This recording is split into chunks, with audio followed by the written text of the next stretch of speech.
CDC guidelines to keep your health safe. Come and visit us for an exclusive shopping experience from our wide range of gold and diamond jewelry, exclusively crafted to create a memorable shopping experience. And yes, our price is always right.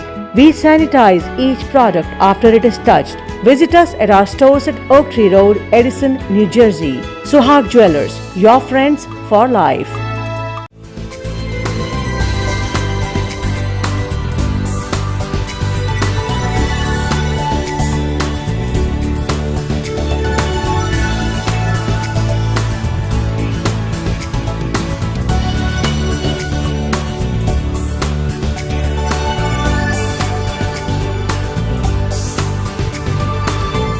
Suhag Jewelers, timeless jewelry for generations.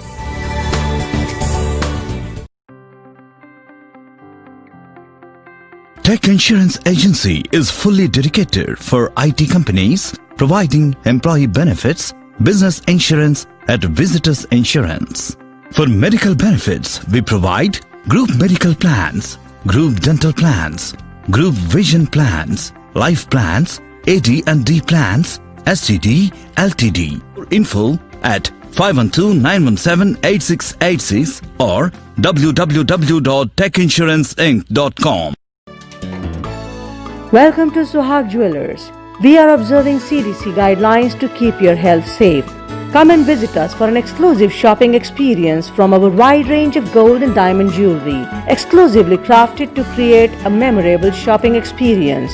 And yes, our price is always right. We sanitize each product after it is touched. Visit us at our stores at Oak Tree Road, Edison, New Jersey. Suhag Jewelers, your friends for life.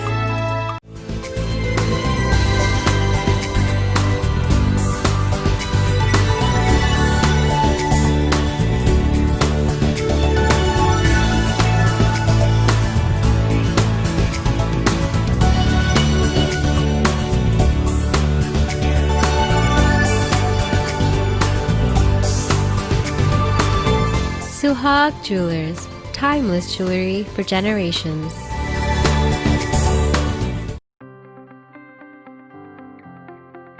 Tech Insurance Agency is fully dedicated for IT companies, providing employee benefits, business insurance at Visitors Insurance.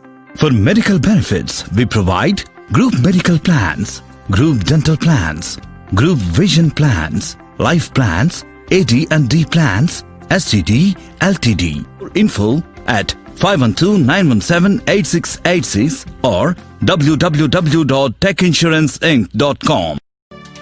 I'm starting. Welcome to Suhag Jewelers. We are observing CDC guidelines to keep your health safe. Come and visit us for an Friends, welcome to Mana TV International. You're watching Voice of Legal Immigrants. My name is Jyotsna Sharma, and you know me very well now. Many episodes, many advocacy efforts I have done together with you for the Green Card Backlog.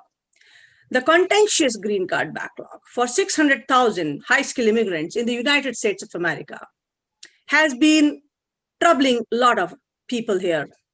All of us, rather, I would say, who are in this backlog, who are waiting for a day when they will actually get freedom to pursue their dreams, to change their employers, to move freely out and inside and outside the country, and to do whatever they want to do. Permanent residency, because they are here for last 15, 20 years, and still people are waiting for their green cards.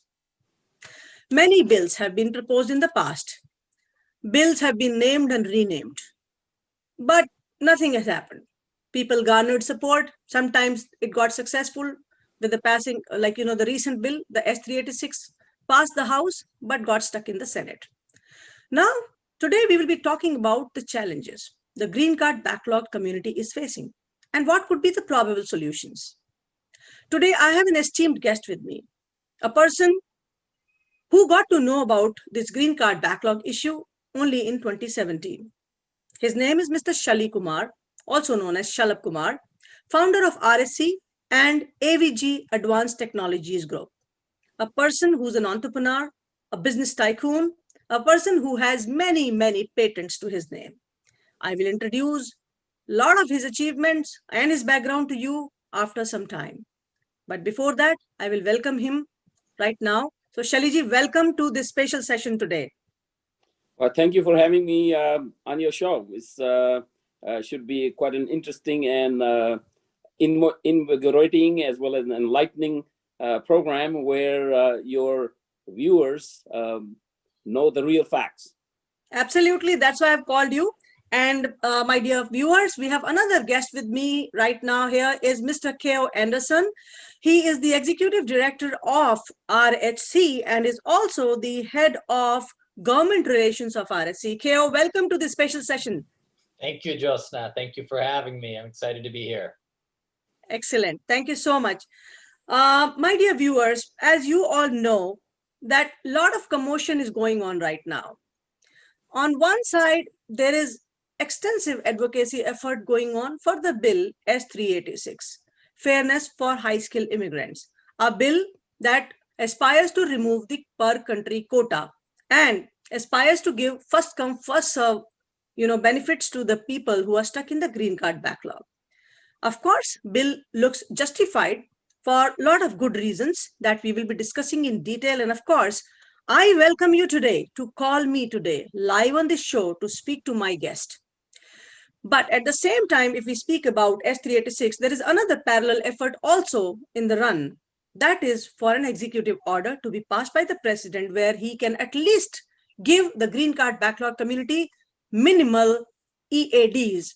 They could be so-called I-140 EADs in a form where there would be no conditions attached to it, and where they should be able to consider the legal dreamer kids, as they say, DALCA is a term for them.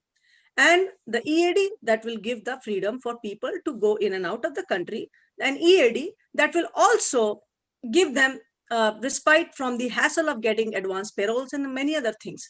If this is an EO, many things can be worked out. But who will help us out? How can it be done? These are contentious issues. People have personal interests. Political interest could be there, or there could be another personal interest. Various organizations have come up, various people have come up in the past and in the recent trends also. But we really do not know whom to trust, what to follow, what not to. And we are so exasperated, so troubled by the fact that we really are not able to understand which direction to follow. One is the route we've been following for many years. Almost 12 to 13 years of advocacy is already on by reputed organizations, but no results have come so far. So what should be done? To talk about everything, now I will give the stage to my esteemed guest, Mr. Shalabh Kumar. Well, about his introduction, I will come, but Shaliji, little intro from you on this aspect of the bills, how the bills are made. I'll start from there and I will introduce you in detail to my audience a little later. Give us a little insight about how a bill is formed. And when we speak about unanimous consent, a bill that is of this high cadre, which is immigration, can it be passed through unanimous consent? We will be discussing in detail, but a little brief about how bills get formed and how they pass. I need little input from you because you have extensive experience there. Okay, so I'll go through the base process, which is for even smaller bills. This is a very big bill, but smaller bills also. There's the Speaker of the House, and then there are committees, Immigration Committee, or Finance Committee. All different types of committees are there in the House of Representatives.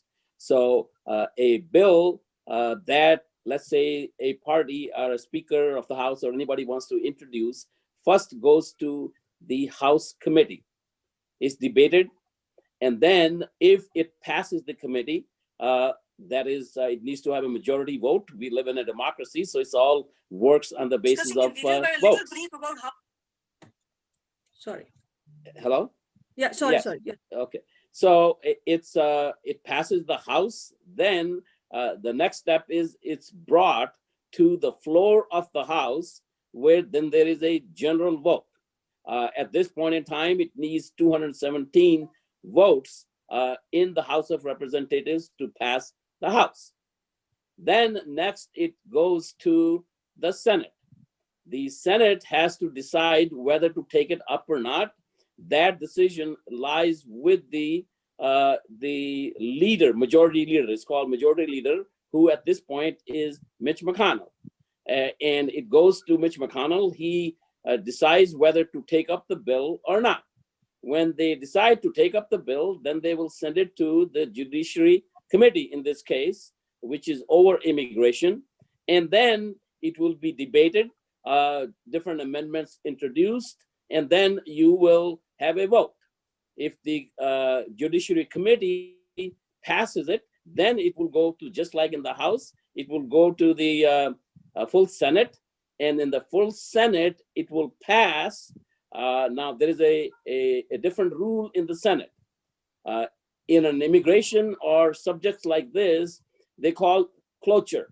In cloture is not, even though there are 100 senators, 51 senators cannot pass it. It requires 60 senators to pass the Senate. Okay, so now there is a bill from Senate and there is a bill from the House. Then it goes to, if they are close, if they are very different, then nothing happens. If they are close and it is, let's say, thought, or the people decide, the legislators decide that it could be taken to a conference committee of the Senate and the House, then it goes to the committee, then this conference committee, and then they debate there, compromise. You know, it's all, Washington, D.C. is an art of compromise. And then when it's compromised, they also get signals from the White House, whether the president will support it, well, he'll sign it, or whether he'll veto it.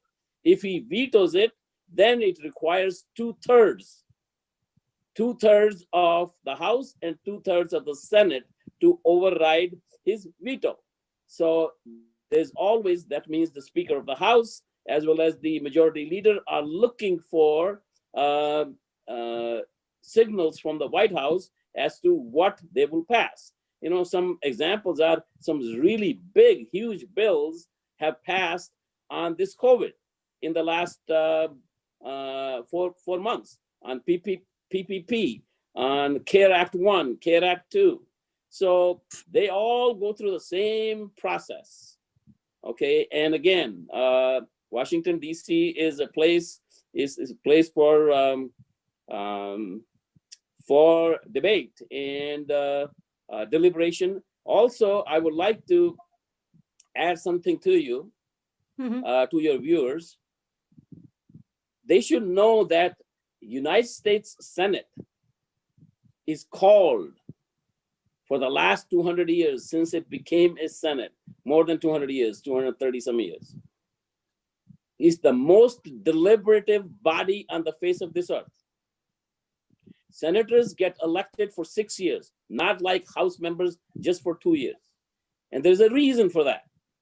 They want a lot more stability and a lot of deliberations in the Senate.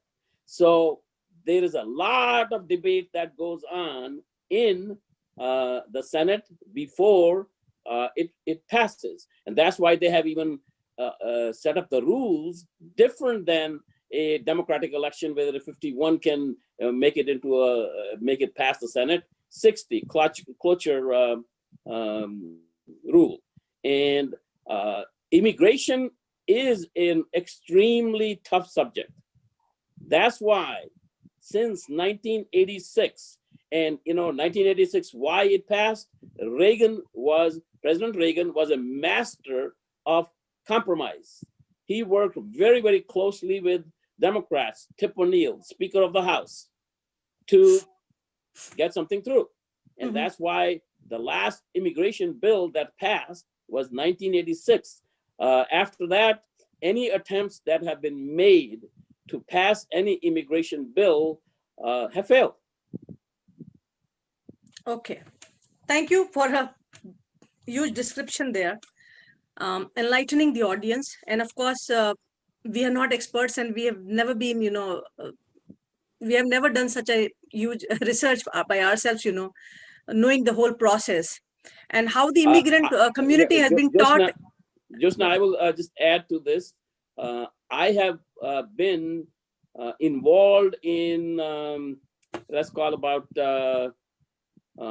4 serious bills that have passed the House and the Senate, and that became law. Mhm. Thank you so much for that. We understand. And Shaliji, of course, you were involved in a couple of bills, and there was one bill way back, I think in 2013 or 15, S744. You were involved for that. You were fighting Yes. against that. You were against that bill, right? And Well, there were certain provisions in the bill. right, no, Okay. let me finish my question. So I want you to answer there.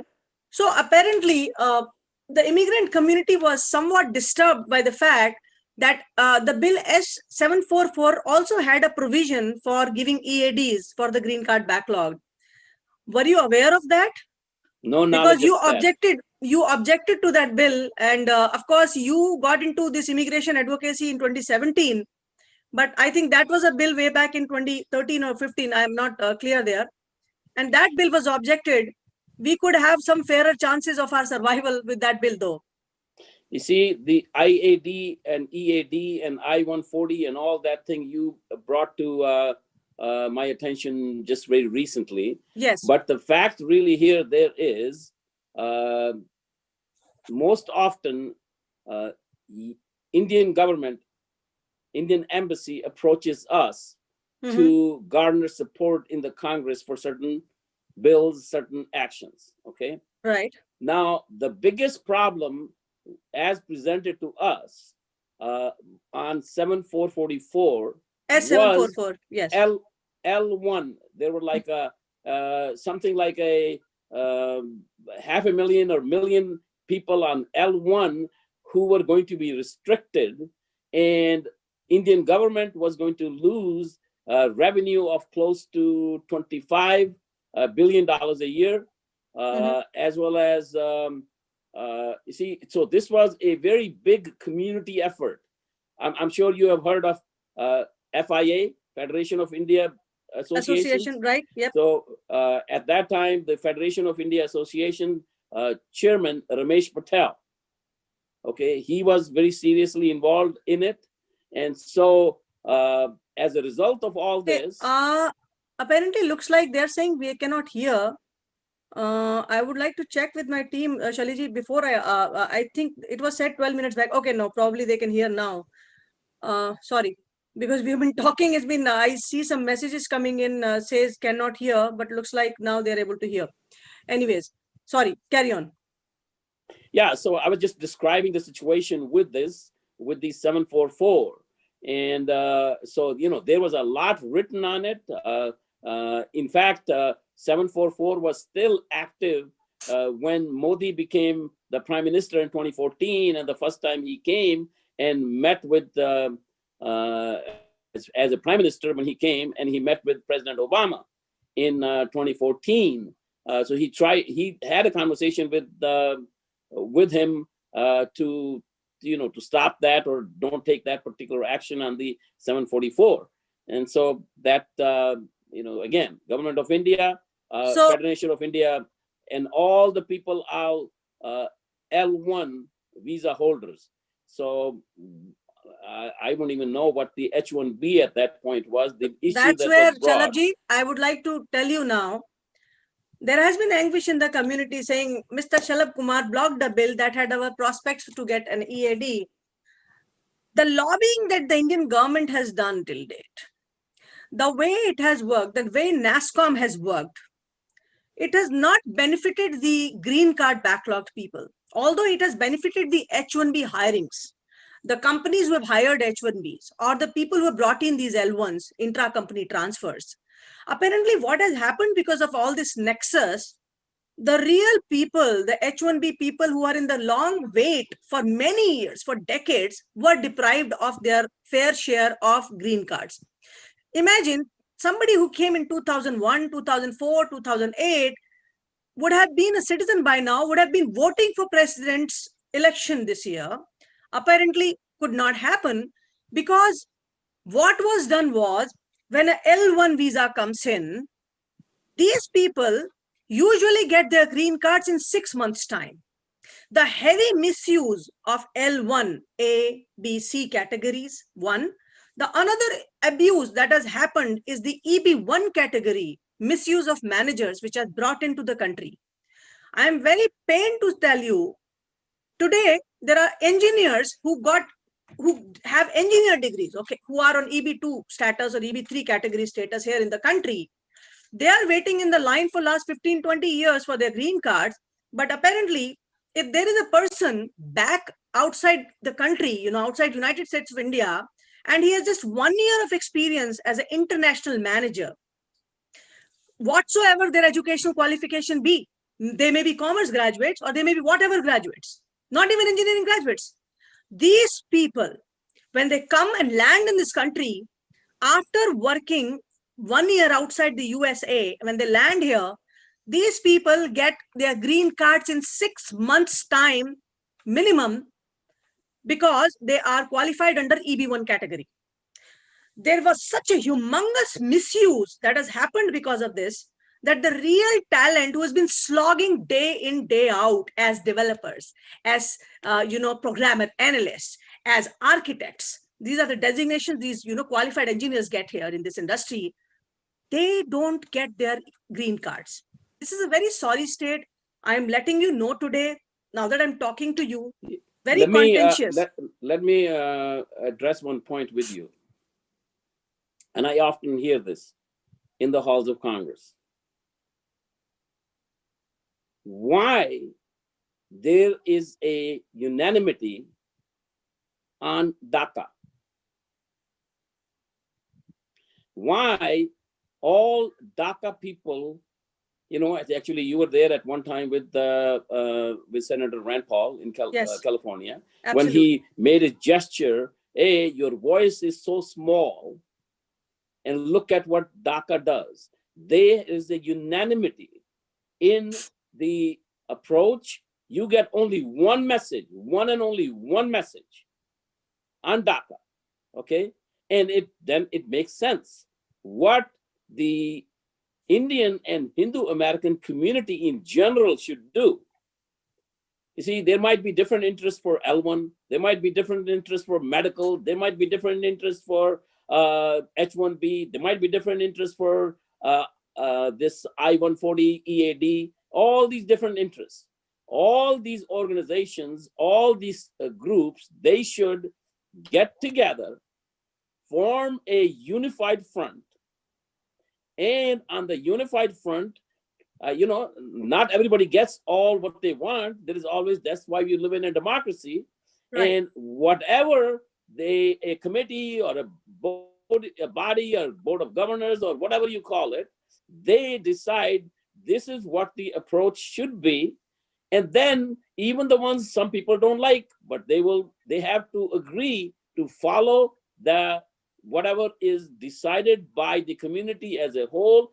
Then it's not like, I'm going to go back a little bit because you're going to tell a little bit of my background as well. Right. Why was the Britishers able to rule India for 200 years? 200, 300 princely states fighting with each other until Mahatma Gandhi comes and unites them all. We understand that, Shalabji, that of course there was differences were created. Like, for example, you're saying over there about the H1B or L1, the way it was presented on L1 might have been a lot worse hit in 2013. So you saved them and we got killed there. Anyways, because you were not aware of this issue that you got to know in 2017. To my viewers, all of you who are watching live right now, I'm talking to Mr. Shalabh Kumar. Of course, I will bring in K.O. Anderson after I introduce Shalabh Kumar, and I will tell him why he also sitting there. Well, Mr. Shalabh Kumar is well known by all of you by one good reason or few bad reasons, as you have created in your mind, as you have been fed with. Maybe, maybe not. So now I will read a little introduction about this man who's sitting here. Then you should be able to understand why is he sitting here and why am I talking to him about these bills. And of course, I will be talking to him about the executive order by the president. Mr. Shalabh Kumar, his history is he's a son of a freedom fighter mother who was an ardent devotee of Mahatma Gandhi's principle, and she was even jailed in the freedom movement. He is a person who follows truth in a way that when he was in his college, he fought for many things as a union leader there and got the things done. He came to United States of America. About that story and everything I'll read now. First of all, Mr. Shalabh Kumar, as he has given me his introduction, I'm going to read it. He says, there is no personal dog in the fight and no personal benefit for him. He is not going to occupy any office seat, as you know. He is not contesting elections as well. SK he is an inventor of electronic products, created tens of new industries, and holds 40 patents in his name. Mr. Shalabh Kumar migrated to US in 1969. He got MSEE from IIT Chicago in record 9 months. He founded AVG with invention of PLS for manufacturing automobiles in 1975. New industry got created. He privately held group of companies owned by Kumar family, employing thousands of US employees across the country. And mind you, he has very less people on H-1B with him. He hires mostly Americans, US citizens. No IT work, no government work, only sells to Fortune 1000 plants in US and worldwide. 99% among 5,000 electronic products it sells are made in USA. That's his company. Less than 0.2%, that is less than 2% of its 0.2% of his workforce has anything to do with H-1B or green cards. Kumar family is one of the biggest donors to charities, if not the biggest among Indian Americans, provides a 660,000 square feet office banquet facility called Rana Reagan Center, free of cost to community in Chicago. Mr. Shali Kumar inherits the political activism from his mother, Satyavati, ardent follower of Mahatma Gandhi, marched with him, went to British jails with him, and never had any position in the government. Widely known for successfully championing cut-off foreign aid to Pakistan, stopping US gifts of F-16 to Pakistan, overturning laws that stopped sale of US advanced arms to India, LNG to India, ending Modi visa ban, shifting US foreign policy in support of India through Congress and through President Trump. Indian government always turns to Shalabh Kumar when they need something from Congress or POTUS. As a political donor, Kumar family has contributed 22 million in last 10 years, all for the causes important to Hindu and Indian Americans. In last 3 years, Kumar family has held more than 100 meetings with legislators, senators, congressmen, White House policy advisors, White House PD, White House OPL, Stephen Miller, Mark Short, Ivanka Trump, Ronna McDaniels, Kellyanne Conway, Steve Bannon, Secretaries Mnuchin and Ross, White House companies General Kelly, Mark Meadows, Senator Portman, Mitch McConnell, Perdue, Tillis, Cotton, Ron Johnson, Risch, Sullivan, Toomey, Bond, Rand Paul, Lindsey Graham, dozens of congressmen, and lastly, Jared Kushner and President Trump himself to promote the interest of green card backlog elimination and DALCA in the process. Kumar family has spent almost 1 million to promote these policies altogether. The number one challenge in the fight is lack of unity among those seeks to solve the problem, which has now gone for over 15 years with no end to this site.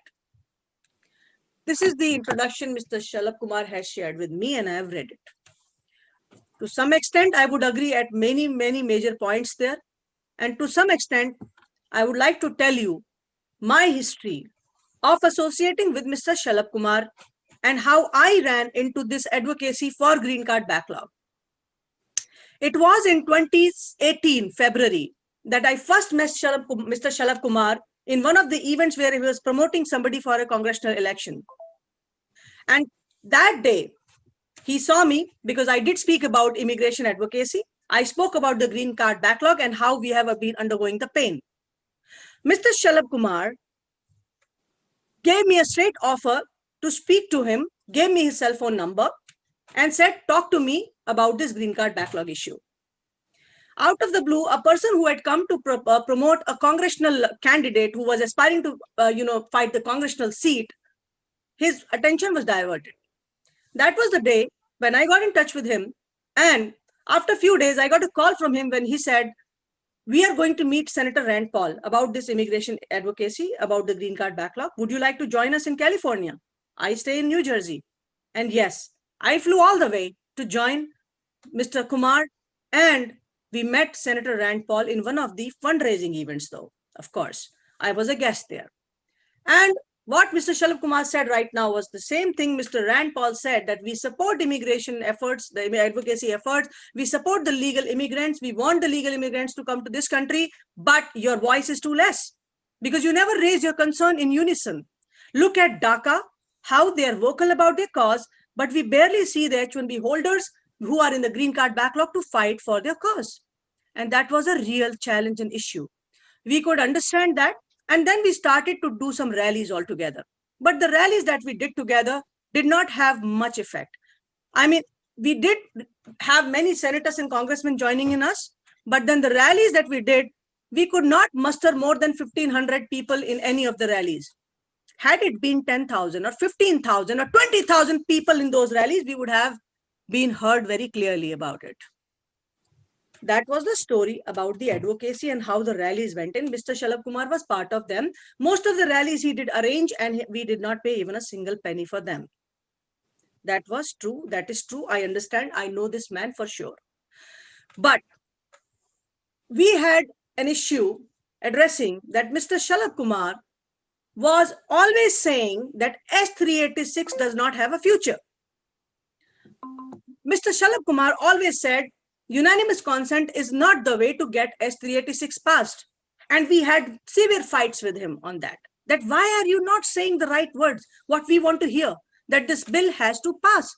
S386 bill is the only solution we have to clear this green card backlog, that is removing the per country limit. Then why can you not support S386? On that, I will ask him a question now, again in front of you all. Why and what he says about S386. Mr. Kumar, I will ask you, but yes, before that, Keo, about you, what is your role with RSC? Just to introduce to my audience. I'm the executive director of RHC. I've known Shali Kumar for several years now, like you. I'm also the head of government relations. You're talking about some of these meetings with Senator Rand Paul. I'm the one, along with Shali, a lot of the time sitting in on these meetings, working through the legislative process. We worked extensively with Senator Rand Paul on his Believe Act that you may or may not be aware of, which I'm sure we may hit on that a little bit in this conversation. So the legislative meetings, pumping these policies through, pushing this agenda for DACA children, for the green card people stuck in this green card backlog, that's what I'm doing on a daily basis. Whether it's on a Zoom call, whether it's on the phone, whether it's in person. I spend every other week in Washington, D.C. Even now, despite COVID, we are still there pounding the pavement every week for these people, for anyone that's stuck in a backlog, for all the DACA children in the U.S. So anyone that's wrapped up in this, that's who we're fighting on behalf, and that's what my role with the RHC, amongst other things. Okay, thank you so much. So, Mr. Kumar, we will come to the answer about S386. And of course, people are waiting to, there are a lot of comments that have come about I-140 EADs, as you tweeted, saying that you wholeheartedly support the idea of permanent EAD, or say I-140 EAD that can be transitioned into a permanent EAD that includes the provision for DACA kids, legal dreamer kids. And thank you for acknowledging my name there, saying that great idea from Jyotsna, or Jyotsna Can as the handle I have on Twitter. Yes, my audience, I have been running behind Mr. Shalabh Kumar for last 2 years, ever since I met him, that Mr. Kumar, please help us get EADs first. Employment authorization document for all those who have got I-140s approved. If not all, at least who have been in this wait for last 5 years having their I-140s approved. Let us have our EADs approved. Get us EADs. We don't know the future of the bills. At least the EADs will give us the freedom to move around in and out of the country to see our ailing or dying parents, or to attend some ceremonies in India and see our parents or our family or peers or whatever. And secondly, we will be having a freedom to change our employers. Not just that, to all the people who understand what's happening in the country, to all the people who hate H-1Bs per se, saying they're low wage paid people and they're, because of them, the US citizens are losing jobs. For them also, if EADs are given to people, to these, H-1B backlog community, they will be having freedom to open businesses, invest in the country and generate more jobs. Also, they will change employers and will not be stuck into multi-party, many-layer system of consulting. And that will bring the rate correction to the market. It is not a harm to anyone if we get our EADs. We'll come to that. But first, S386. What is the problem? Why is it failing again and again? It was HR 1044, then the name changed, and many other names have changed since last 10, 12 years. There is an esteemed organization doing ardent efforts, real efforts, good efforts for this, but it's not getting any success. Sir, I need your inputs on that. Okay, first of all, in front of your audience, I want to make something very, very clear. Ever since this issue of green card backlog and then subsequently DALCA kids got brought to my attention, and we started working on it, I say the green card backlog is insane, inhuman, is really a huge problem. I'm a US citizen. Yes, that's my Karam Bhumi, but my Janam Bhumi is still Bharat. So, to have the people from Bharat suffer on account of this is a tragedy. So there's no question the green card backlog is a huge problem. And DALCA on top of that, when I was introduced to like 15 or 20 kids, we did some shooting there in Washington, D.C. So hearing their stories from you recorded the videos, not shooting them. Your show, the words get and all that. So it brings tears to your eyes as to what's going on. So as far as S386 or any of these bills are concerned, I've always said it's a step in the right direction. And then on top of that, but the way people have gone about doing it is not so wise. Let's just put it this way, it's just not so wise. You can't turn back the legislative history of the United States for the last 240 years. You just can't. The bill became even a lot better with Senator Durbin. When he introduced the DALCA concept into it, he expanded it a little bit. So the relief got more and more on that. So as far as the 386, with the Durbin amendments are concerned, that became a pretty good bill. Now, I don't know if you recall from 2018, when we were with Senator Rand Paul, he kept on saying it needs to be a bipartisan thing. Why don't you go, Dick Durbin, because I'm from Illinois, why don't you go to Dick Durbin and, you got a huge Indian American population, almost like 250,000 in Illinois, and persuade him to join Rand Paul on the bill. And then it will be a lot easier to pass. So once again, the bill, particularly with the amendments and all that, is a very good bill. And if there's a way to pass that, it should. One of the problems with this thing comes in from this point of view, why there is so much opposition, why opposition will come. Okay, the opposition comes from like Iranian people or from smaller countries. They think they're going to get hurt, and then they want to put in some amendment to that effect. Nurses started to come in, Philippine people started to talk about it. And so there's always different objections, but it's a lot easier for 60 senators to agree and not have to fight all the other 40. Okay, so it's a lot easier to do that. Now, if the approach was going to be taken, I see that op-ed from Senator Rick Scott, his first two lines say what? I mean, we're trying to change America's history by passing such a big bill by unanimous consent. And he's right. You know, I mean, that's a huge piece of legislation, and I'm sure your audience will agree that it's a lot easier to get 60 votes than 100 votes. Well, we understand that it is very tough to not have any objection from a group of 100 senators. One after another is lined up to object. How many more rallies can we do? How many more, opposition meetings can be done against a particular senator? One of the elite group who's doing the advocacy for this green card backlog has actually called many senators as racist, derogatory words against them. Mind you, I am personally letting you know that the bigger chunk of the immigrant community who are in the green card backlog, to all the audience, we do not support the words like racist, like some other words which relate to any senators in a way which are derogatory. No, we respect them as they are on a high profile position.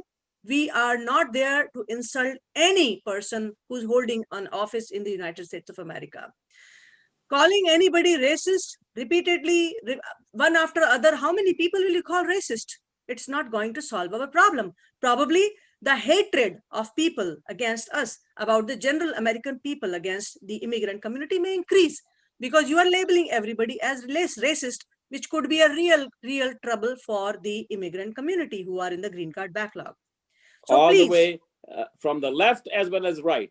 On one hand, you could call Dick Durbin a racist, and the other hand, you can call Tom Cotton a racist or Rick Scott a racist. There is no question. You have made a very good point. Right now, the whole issue of legal immigration is not a subject matter which Americans in general pay attention to. Okay, this again, there's not a unified voice. If there was a unified voice, they will first of all immediately take care of DALCA because it's so inhuman. So they'll take care of DALCA. All DACA people will come out there and support DALCA. What is this craziness that you have to be illegal to get DACA benefits? Yeah, but the legal dreamer kids, as you said, DALCA is not getting anything. Right. So it can't become illegal even. But that will arouse a lot of favorable public opinion.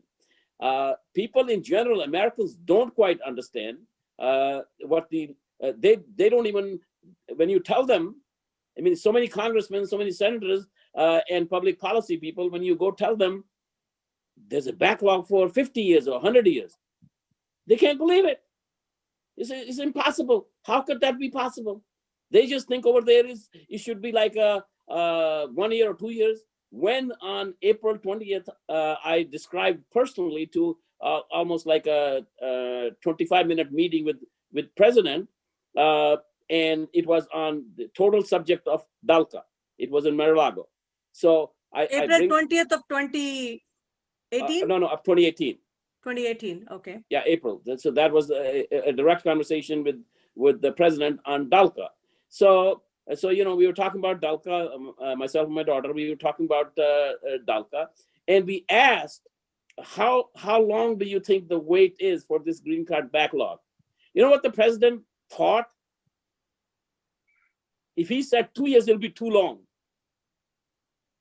And when they hear 50 years, 100 years, it's atrocious. There's no question about it. But the way to go about it, doing it is needs to be changed in many ways. I should also tell you, see, it's pretty soon right now on this path, you're gonna create so many enemies. Senator Risch from all the rural states in the United States who do not have suburban populations, who do not have big cities like Idaho, Montana, Kansas has some, but there are going to be so many from rural states who have different needs, who are going to say, we need people on green card, we need to give unemployment based, but for different, not just IT, for different things. So all these people are going to come out if looks like if at any point in time, I mean, right now it's just not going to happen. But if it looks like, even if you were going that path, if it looks like it was going to pass, and by the way, just the passage in Senate doesn't do anything because the bill is so different at this point in time. House has to consider in entirety the bill again and pass that bill. All the Durbin amendments are not there in 1044. So basically, you're saying even if it passes the Senate, it goes back to the House for reconsideration, and for again the bill goes to the vote? complete new start, because the bill is so different. Because Durbin has made, I mean, he has improved the bill, but he has made so many changes.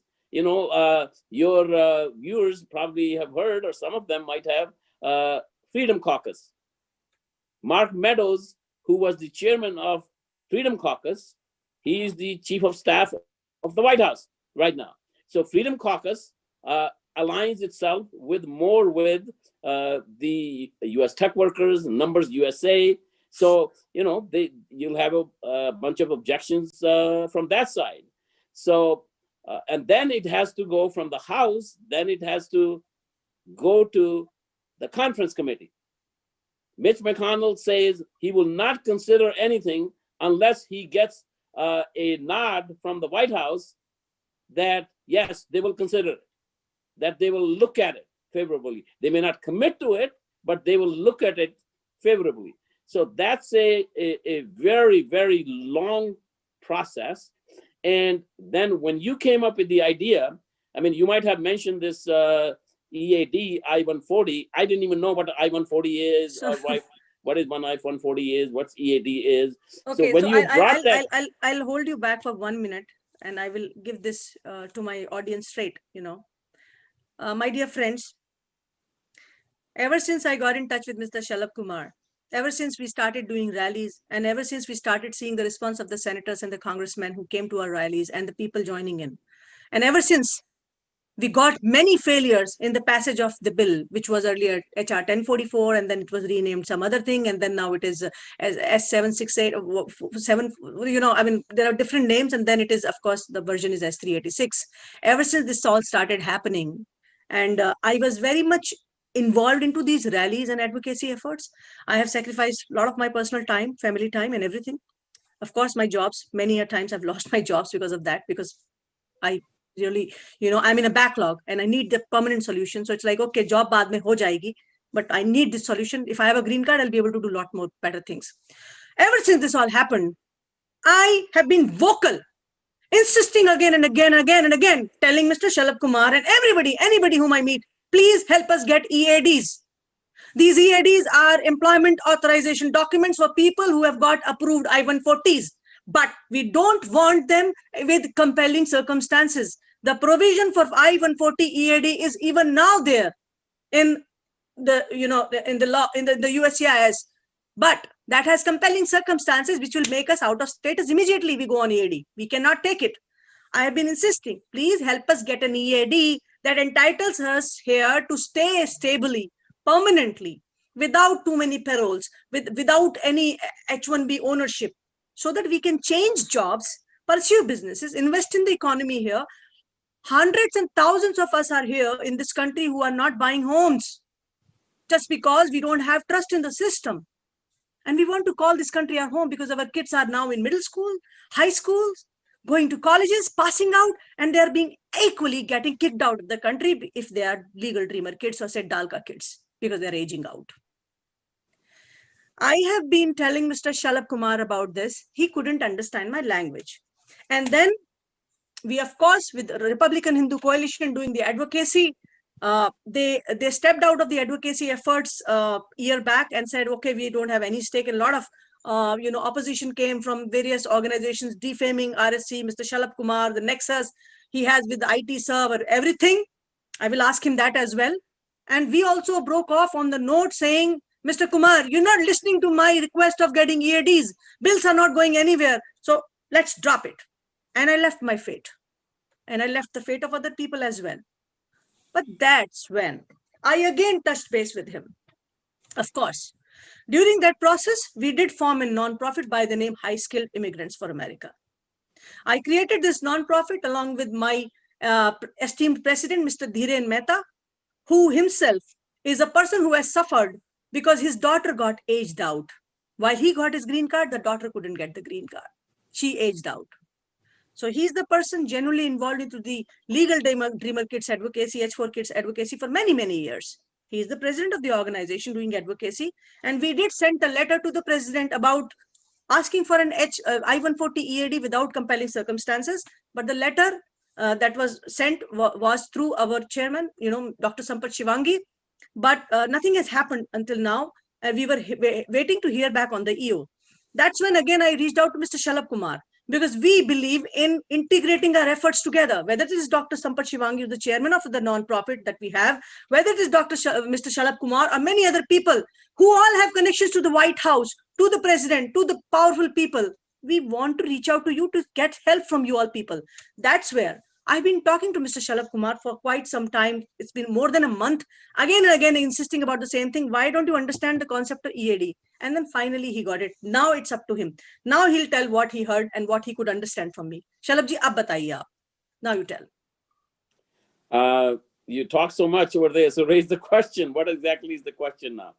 Raise the question is I-140 EAD. When did you got convinced finally from me about this concept of EAD, and how do you understand it now? And you okay, gave me see, because I saw that, this S-386, like I've taken the position again, particularly with the Senator Dick Durbin, it's a nice bill. It should be good, and it's not going anywhere. People are telling me that, it's not going to go anywhere. And it's really a huge, big uphill battle.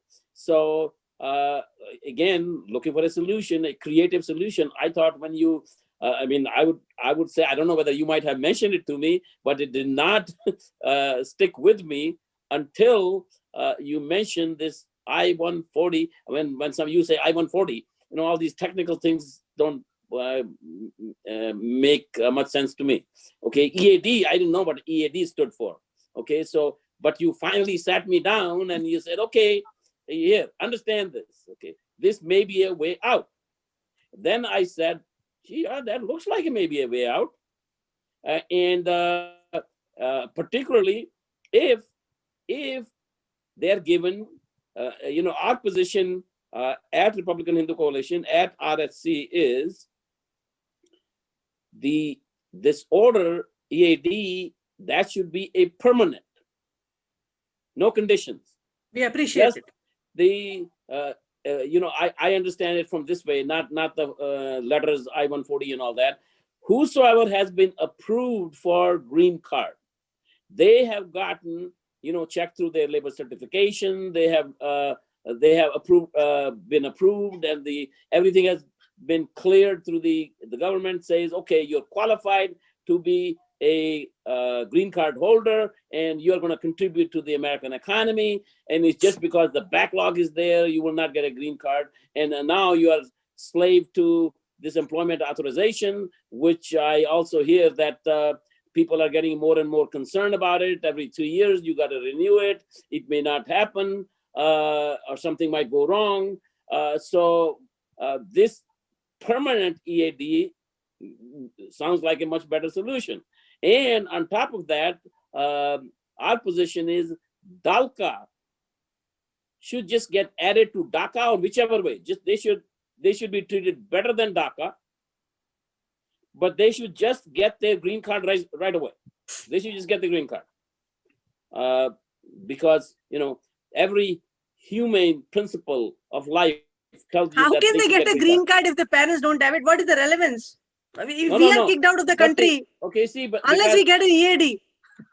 No, EAD, that might be there, but as far as the kids are concerned, they don't have to worry. All the kids who came and who said the college, they're going to age out at 21, and we interface with so many of these kids, and so they will get a big relief.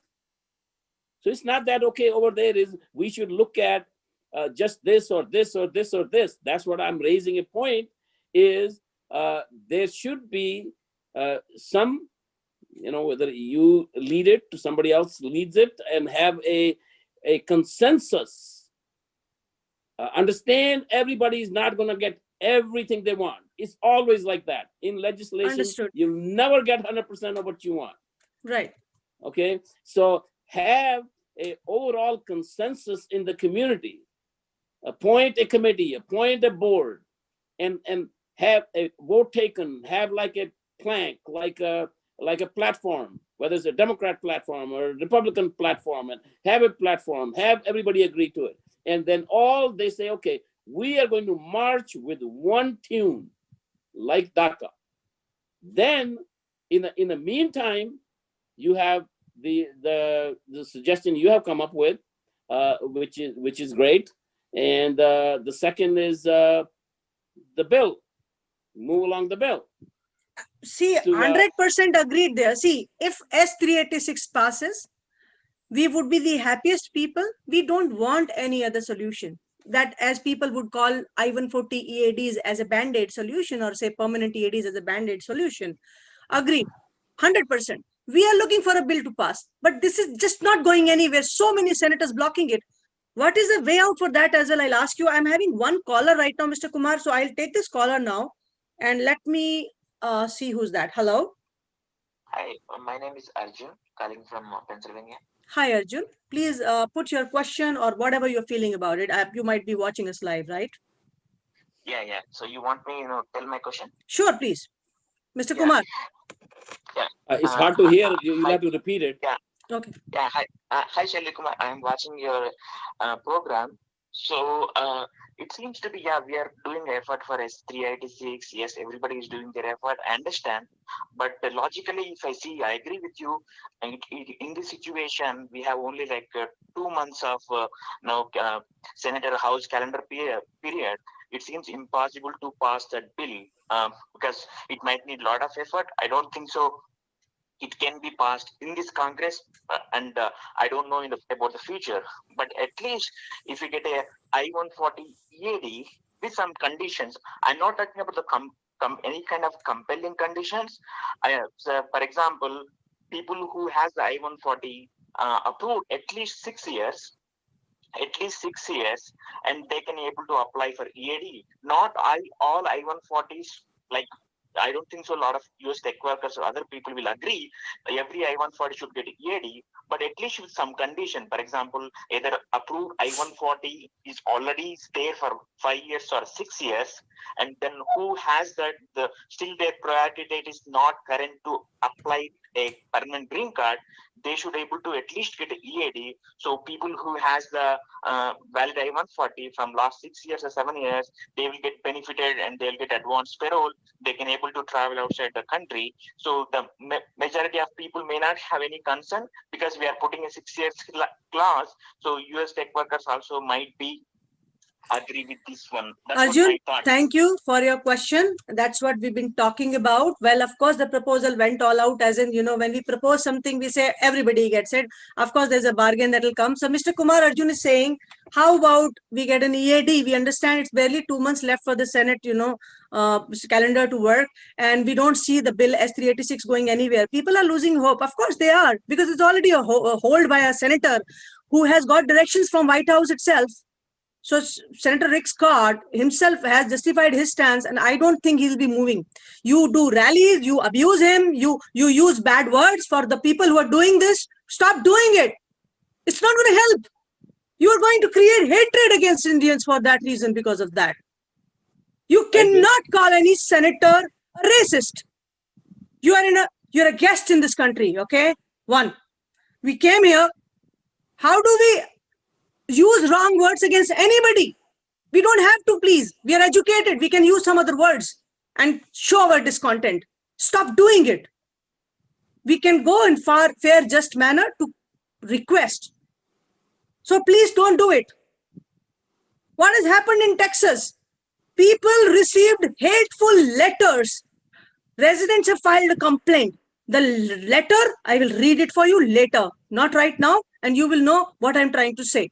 But yes, sir, Arjun is also talking about EADs. If we can get freedom to move in and out, how soon and how best can we get it?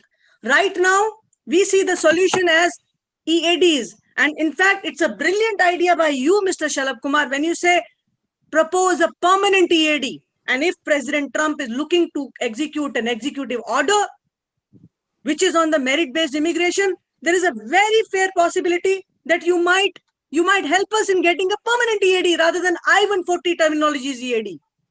How do you see the scope, sir? Okay. First of all, again, this is a legislative process. I think Arjun has a very good question. And I think we are kind of, I have to wait for some time. You have to really understand how these people think. Yeah. How the senators think. Right. Okay. First of all, the senators, like Senator Grant, he just wants to hear. Shalabji, there is a caller there. I'm sorry. I'll just take his call as well and club it together. Yes. May I know your name, please? Yeah, my name is Rajesh. Rajesh, please convey your message. Yeah, so my question is something like similar to Arjun, but I want to add a point. Yes. That the executive order and this entire idea I-140 EAD, again, it's coming up as a concept, but it's an old concept. But how soon it's going to be up, going to get it? Also, at least can US tech workers can at least be add something like whose kids are getting aged out and whose I-140 is up to more than 5-6 years, can at least get them orders to apply for EADs. At least their kids can get age logged out. Okay. So something like that. Thank you. Thank you so much for this question. And please keep watching us. I'm cutting the phone. Watch us the answer. Sir, Shalabji, ab bataiye. Okay. First of all, for an executive order, there is no time limit. It doesn't matter whether there is an election. Doesn't matter President Trump wins or loses. Executive order is an executive order. He could, let's say if he is winning, certainly by November 3rd, he could issue an executive order. He could, if he wins, of course, he could issue the executive order anytime for the next 4 years. Right. If he loses, he could still issue an executive order till January 20th when Biden becomes president. Okay, so then Biden on a first day could issue an executive order. So it's like there is an executive order, there is no congressional action is necessary, so nobody's involved. So you're gonna bypass all that. So Shaliji, what is the way out to get this EO out? So I'm just explaining to you the process, okay? All right. And also, as far as the senators and all that are concerned, you're getting way ahead of yourself. Let's say if Senator Tom Cotton or Senator Lindsey Graham were to, because, Senator Rand Paul, the meeting with the president all the time, president always seeks counsel from his close friends who have been involved in this. They all say, yeah, it's a good idea. They're not going to understand whether it's a 5-year or 6-year. They're going to understand only concept. Concept is, United States government has approved you for a green card. Yes. Give them, since you have a backlog and Congress is trying to work through it, give them a permanent EAD so their lives are settled. One of the examples, what the argument we are using for this, there are 98,000 families, Indian families that left in the last 3 years, moved to Canada or Australia. They moved out of the United States because of this problem. Absolutely. So therefore, this is a problem for U.S. economy as well. It's just it's a problem. It's a human problem, an economic problem. It's just a big problem. So that's where you are getting all the arguments in favor of that. Then one thing I will also maybe first time on your show I will reveal to you. We have taken up Senator Rand Paul's advice. So the mission is, that's all I'm going to say. The mission is to get with Senator Durbin. Okay, it's the advice. So the mission is, no matter who the president is, get permanent EAD? It will be EO. excellent if we get permanent EADs as you have suggested. I was speaking about I-140 EADs without compelling circumstances, but yours is a fairer proposition. If it is a EO, if it is immigration reform, president can pass an any EO and permanent EADs will give us so much of respite. Sir, so many people have died. Of course, there would be a question as well. While people are in the wait for the green card, the primaries have died. Many people have died. I mean, there will be many clauses attached to the EADs being proposed. You know, what happens to the family if we are giving a permanent EAD and the primary H-1B visa holder himself dies, you know. I mean, when he comes on EAD and he dies, what happens? See, Josna, you know who's that for to work out? Senators just give directions. Right. Or the chairman of the committees, they just give directions. Then it goes to legislative directors. Right. They work out the, the details. Sure. Shaliji, I'm having one more caller right now. I'll take this call. Hello, please share your name and please lower down the volume from behind, first of all, before asking your question. My voice is echoing. Yes. Sure, please. Hi, please share your name and the message or the question. Can you reduce the volume, please? I can hear my volume, background sound, you know, to switch off the TV. No, yeah. Sorry, I was listening Sahil Kumar, what he's talking. So, okay, I'm going to close that once, okay? Okay. I have another caller right now. Hello, please share your name and the question or the message. Hello? May I know who's speaking? Okay, this is a little confusing. Yeah, can I please know your name and ask the question? Yeah, my name is Sanjeev Ranja. Yes, Sanjeev, tell me. You have any question to ask or you just want to listen to us? No, I have questions because I want to tell him like what he's going to do for the aging out kids because my daughter is going to self-report on 21-year-old. She's going to turn on 21 on this November. Very sorry to know. So is there any possibility to protect her? Is there any possibility to I will ask the question from 21 to 26 years? I was working very hard with. No, Sanjeev, I got your question. So Shaliji, he has a question. His daughter is going to age out in November. What can be done? She'll turn 21. Another proposal says, how about aging out number increases from 21 to 26 also? I mean, you would think odds, Look, what we are actually is an easier ask. It's an easier ask to say to all Dalka kids to immediately give them green cards. 1 second. Yep. So Sanjeev, I was not able to hear you. Of course, Mr. Kumar is replying to that. See, the answer is, of course, getting EADs and this EO may help there, So everything solves there. The aging out kids. In fact, he's proposing giving green cards directly to these aging out kids. They are entitled to green cards. To me, they are entitled to. Shalaji, that's what now. How would it happen? Is President Trump willing to give green cards to these kids then? For the aging out kids? That's what I'm saying is that's a much easier ask. I understand that. So it's much easier ask. Sure. Now, if we were to do this advocacy full-fledged, and we just want minimum ask right now is EADs, okay, or say permanent EADs for President Trump to consider, reform, immigration reform before the elections happen. Do you see, if we come in thousands, of course it's COVID time, if we show up in thousands still near White House, will he hear us? Or we have a better approach, reaching out to some authoritarian senators, people like you, other influential people, leaders of our community participating in elections or not, and then reach out to them and seek support? What could be done to gain an ear from the White House?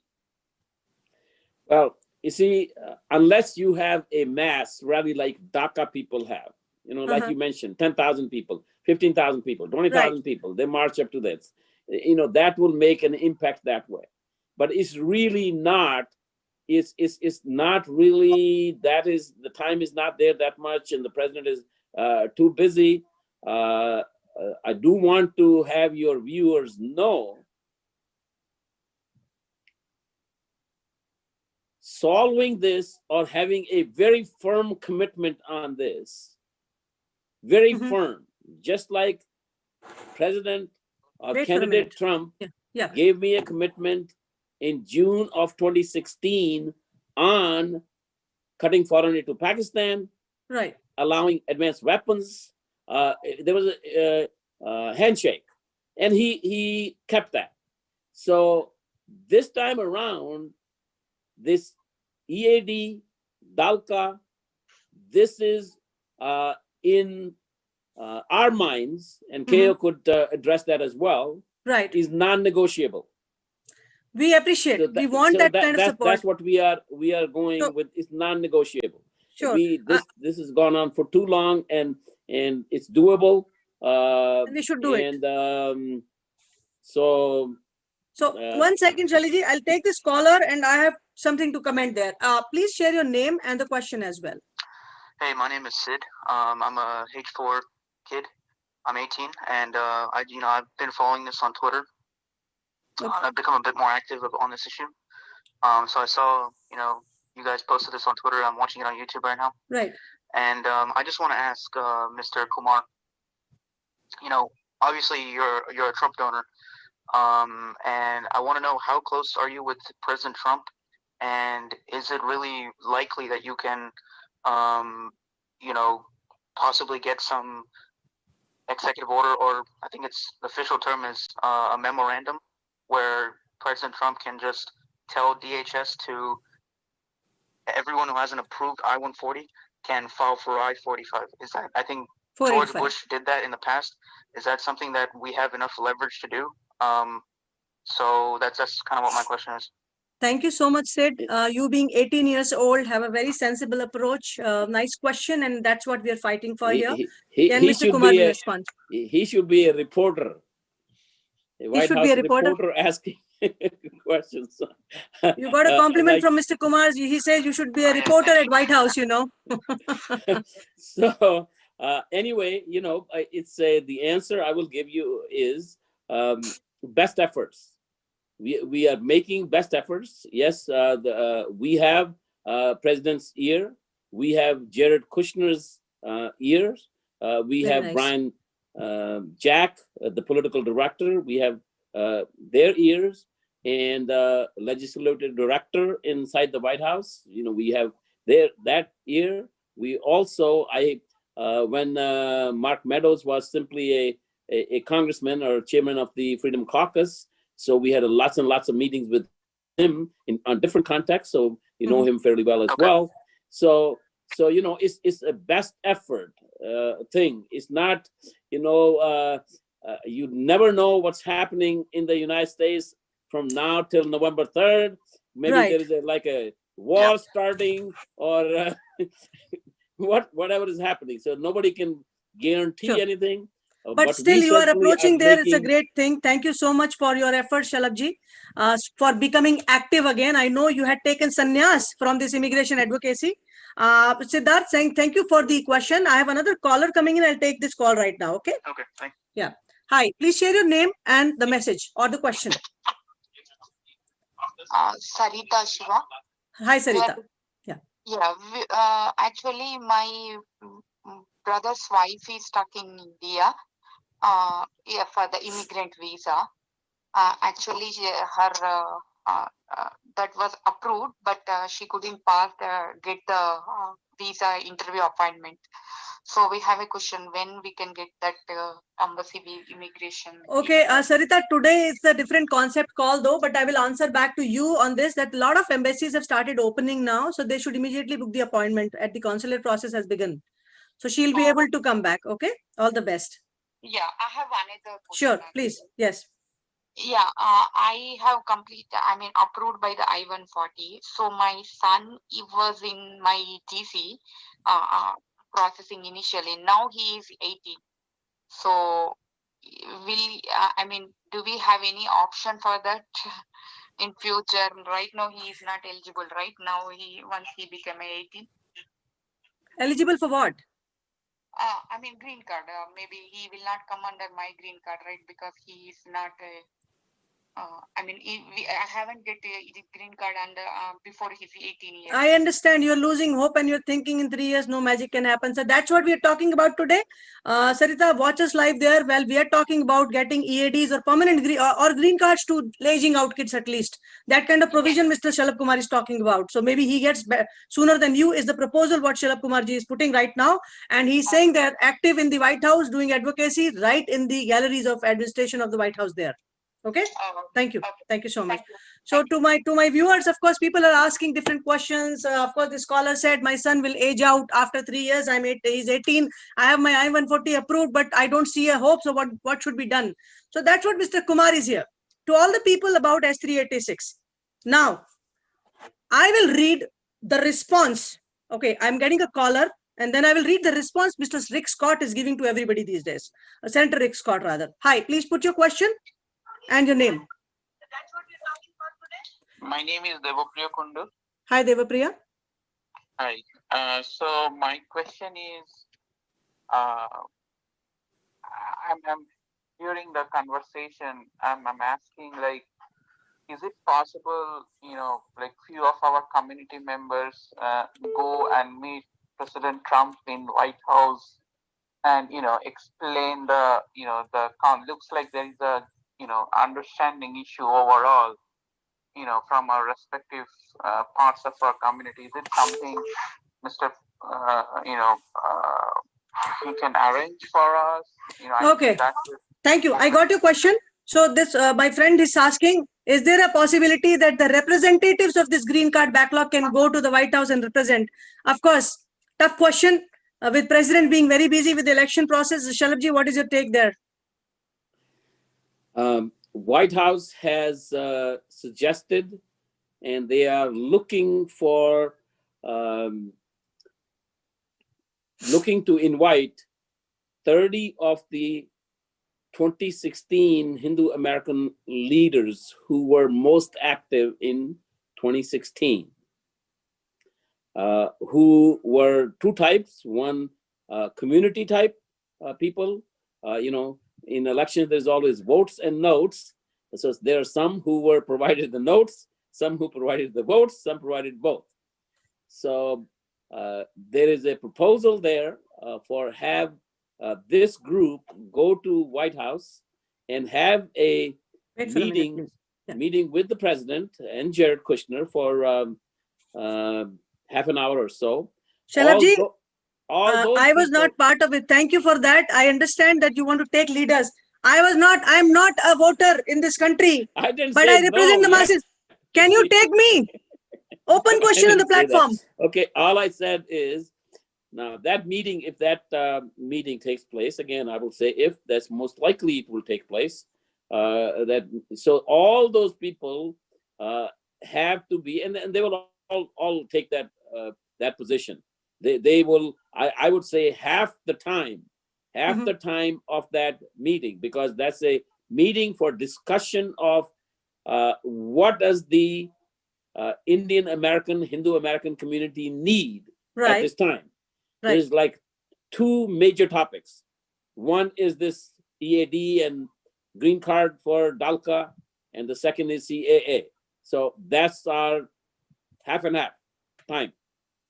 I'm offering to go with you and meet the President of the United States representing my community for sure. You decide. Well, we'll see over there. This is when let it get all firmed up.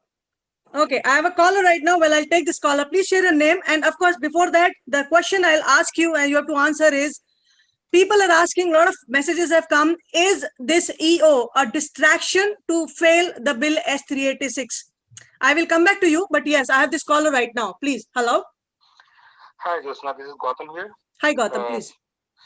Hi. So as Mr. Shalabh Kumar is like one of the influential person who is close to Mr. Trump, and he has also like accepted that after Lee Tobin agreement, the bill has improved significantly. And based on all the aspects, if you review, the new bill does not impact the rest of the world. It solves like backlog problem. It also basically like removes the incentive from the outsourcing companies to bring H1B, more H1B. So it actually solves the US tech worker concerns also, because like there won't be anybody who is locked to an employer for a very long period. So they won't have an incentive to spend so much money to bring anybody on H1B. So based on the current situation, like, and all these improvements, why can't Mr. Salab Kumar use his influence to have this permanent solution to get it passed in the, like Senate and get it signed by the president, so that we don't have to worry about like again spending time on this bill in future, because like the just getting the EAD See, to solve the problem. okay, I got your question there. What's your name once again? My name is Gautam, and I have worked in US for 13 years. Yes, Gautam, agreed. And I'm in this country for last 14 years as well. And I want this bill as 386 passed. Of course, it is the best version right now, the way it has come. Again, opponents are there. Before Shalabh Kumarji answers to this, I will answer one thing. I will tell you. Okay, for everybody's information, what I'm going to tell you and reveal you is I have spoken to people from US tech workers as well. People who have led this campaign, people who have sat with president, fighting against the Tennessee Valley authorities, firing off, the US workers there. And they were, of course, angry. And of course, how it happened after that is no federal client is hiring H1Bs now. I am in touch with US tech workers as well. And of course, their leaders as well. And what I got from them was, this is the opposition I'm telling you, to everybody who's hearing me right now, to all the people who are hearing right now. I have spoken to the leaders of, US tech worker organization or progressives for American reforms or whatever name you call it. They have abruptly objected to the bill as 386, saying that this bill will really create problems from for people from another countries, where I was into argument. Of course, I was trying to justify my sentence, and they said it will take 17 years for somebody from another country to come on, if the bill passes as 386. And I had to argue a lot. And I, of course, don't know how that facts they have with them and how they're presenting, saying it will take 17 years for somebody from outside country, if they're not Indian, to get the green cards if this bill as 386 passes.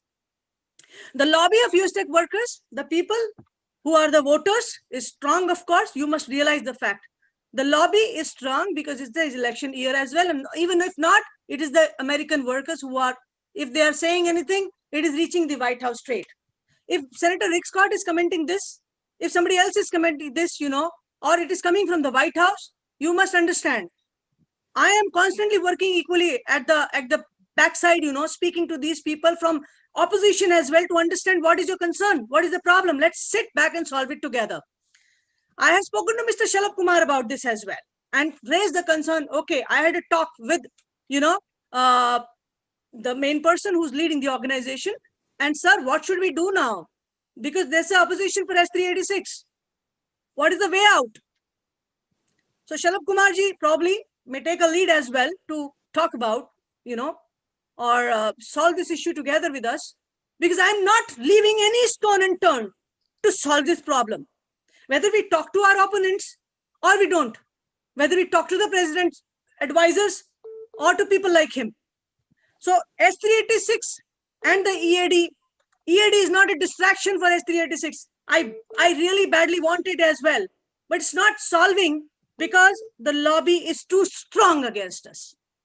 Shalabhji, please answer back to this question of distraction that is being talked about. My friend, I hope you got little insight from me as well. Okay. Now, as far as I think there are two issues. First of all, one second, Mr. Kumar is replying. Wait. Yeah, okay. Sir. I would like to comment on, I think your idea of talking to the US tech workers is a brilliant idea, just like your EAD idea. It's a great idea. And, like I've told you, I'm going to say that publicly, it's if they are true to what they're telling you, that will go a long ways in getting the EAD issued. So that's so again, what we don't have to talk too much into detail about that. We will not talk much, but I'm saying we are reaching out to every angle, every nook and corner. There trying to solve this problem, we need to know the point of our opponents as well. It's a good idea to take that. And so that definitely neutralizes somewhat Stephen Miller. Okay, Stephen Miller is a friend also, known him for a long time. He was there at the New Jersey rally in 2016, right along with the president or candidate at that time. So, but you know, he's got his own views. So if U.S. tech workers signs on to this, and his opposition decreases significantly. Okay, now with respect to distraction, I think you yourself has coined the phrase parallel. Absolutely. This is not to distract from 386. If I could give you on the 386 side, I'm going to give you and your viewers, I'll repeat that advice. Have a community board of governors or trustees or whatever formed, and have a unified, so that people are not coming from left and right. I mean, in a democratic society, you're going to have all different views. Right. So if you can have a consensus agreed by not 100%, by 50%, 51%, that's how democracy works. And then everybody has to follow that. That will be the right step. In the meantime, I'll give you another idea. Okay, you and I have not talked about. All right. Even on this unanimous consent thing, I'll give you another idea.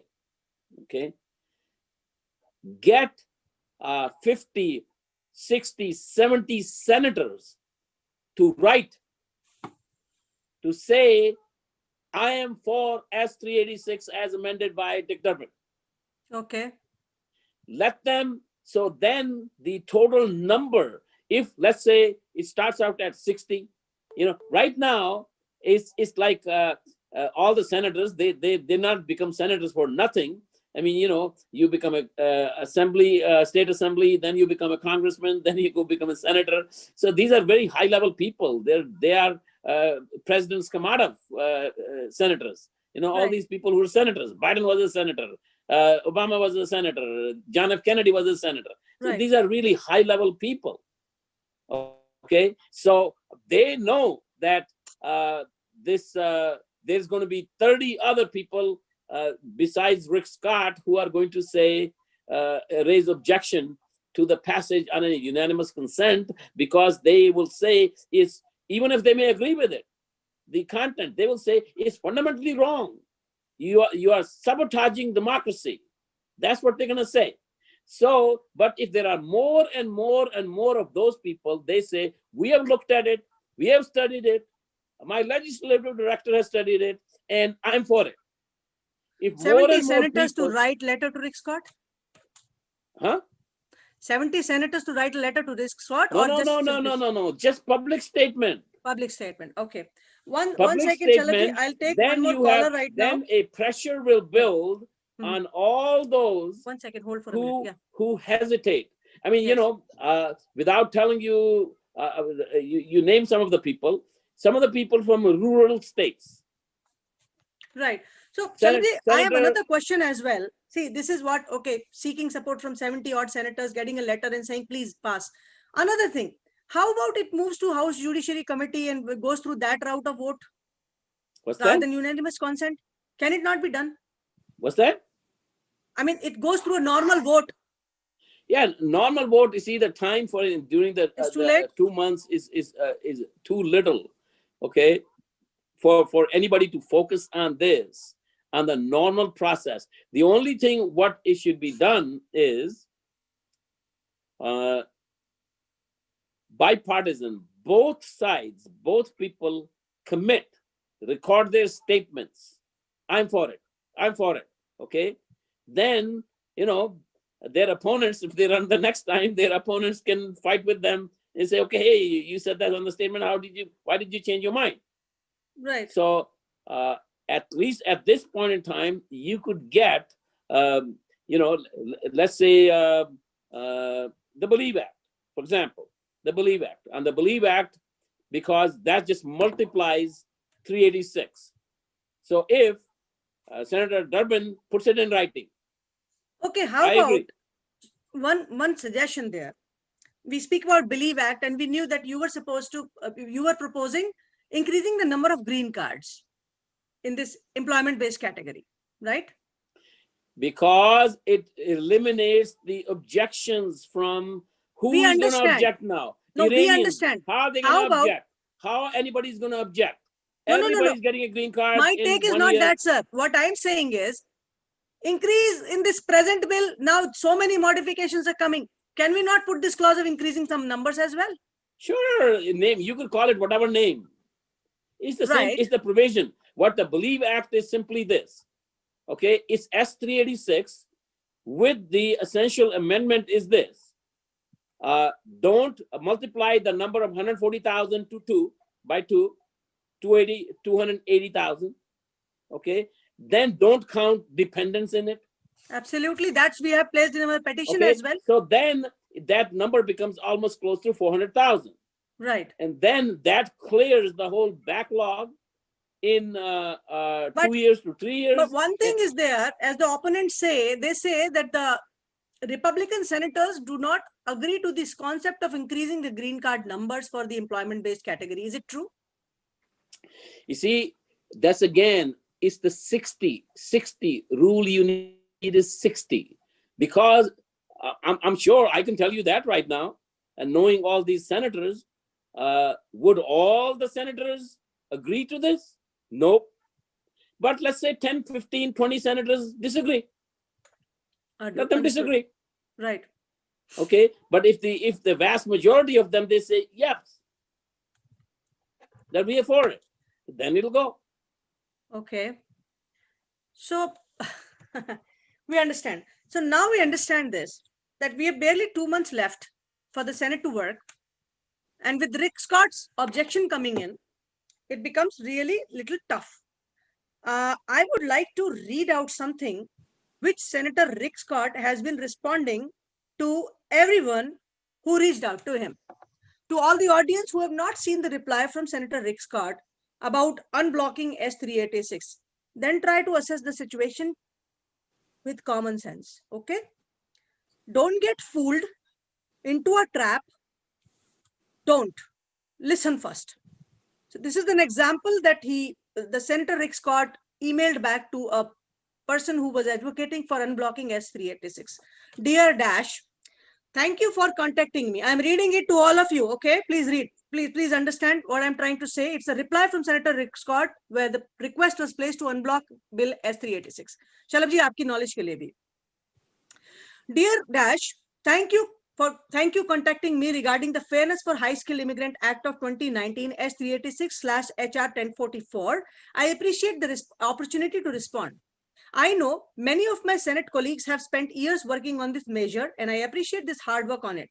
I also know that this measure will directly impact both citizens and immigrants, and I certainly understand why so many want to see it passed as quickly as possible. However, I have heard from individuals across our nation who have serious concern with the current proposal. I believe these concerns have merit, which is why I am working with Senator Mike Lee, the sponsor of the bill, to address these concerns quickly. I want to make sure that this bill helps people but doesn't disproportionately limit people emigrating from Latin America and other nationalities that invest and grow our state economy and hire Floridans. I also believe any changes to solve the employment-based visa backlog should help those who are escaping communist China's crackdown on freedom in Taiwan and Hong Kong. I also have heard that the White House on this measure. I also have heard from the White House on this measure. Given the complexities of the bill and the impact it could have on a number of areas in our immigration law, the administration requested more time to review the text. It is my hope that the Senate can pass something that will ultimately be signed into law by President. If something passes the Senate and doesn't have the support of the White House, this will not become a law. Again, thank you for contacting me regarding the Fairness of High Skilled Immigrants Act. I am so proud that Florida is a diverse melting pot where so many people from across the globe call the Sunshine State home. I know how critical it is when we have a legal immigration system that is fair and allows people from all corners of the world to come here to live their version of the American dream. I am proud to represent every citizen in Florida, and I appreciate the time you took to provide your position on this matter. My dear friends, Senator Rick Scott came into an op-ed. This is his op-ed, where he has similarly written the same thing, addressing the green card backlog community, who is telling Senator Rick Scott to unblock S386 bill, our last hope, this hope that we are living on for last 13 years. Because the content of the bill has more so remained on the same lines of removing the per country cap, which nobody wants to give a proper ear to us in Senate right now. And it is a sorry state. We came this far. We got it approved. The bill passed in House. And we feel so sorry. But I'm sorry. I'm loud today. I'm frustrated equally because I have lived the hell on this status, which I have, waiting for the green card. Problem is, unanimous consent was the worst thing to do, considering everything. We wasted so many months. Had it come through a normal voting procedure, we would have still won it. Shalabji, what is your take on that, please? On Rick Scott's message, first of all. Okay, I feel your pain, Josna, and of so many others in your position. We have talked many times. Sometimes we have late night conversations. You know me. I've spoken to you at 1 o'clock or 2 o'clock also, at 1 a.m., talking about immigration. You're absolutely right. You're absolutely right. S386, along with, let's say, Durbin amendments and maybe a few amendments from here and there, would have passed if it came through the normal process of Judiciary Committee. I mean, that's just I've been told this by so many senators, that was the right way to go. And not everybody is going to agree to that, but all you need is 60. True. And that would have happened. But it's kind of a little as far as this particular. One quick thing is, Shalabji, I understand 60, 100 now, everything. With Senator Rick Scott blocking it with this message, how do you see? Will he remove his hold? Josna, you have been around. You should be, or maybe you should be a lot more around these politicians. This is just political talk. It's simply political talk. Okay, so you gotta just you should hear all the campaign speeches of President Trump on one side and Vice President Biden on the other side. So we are hearing everything. We are given. We are shown mangoes. They're showing us the booty there. The presidential candidate Joe Biden has said within 100 days he is going to solve the green card backlog issue as soon as he becomes the president. But Josna, also pay attention to that. Right. And once again, I've given you a hint on this. We want to have that also nailed down. If you read through the entire text of what Biden has written, right, he's taking care of only PhDs in STEM. Oh. Now, what happens to us 600,000 of us who are already rotting? That's what he's committed to. He also needs to commit to not just limit it to wow. Okay. STEM PhDs. Okay, so again, there is at this point in time, in the next 60 days or till the election time, there is a lot of leverage.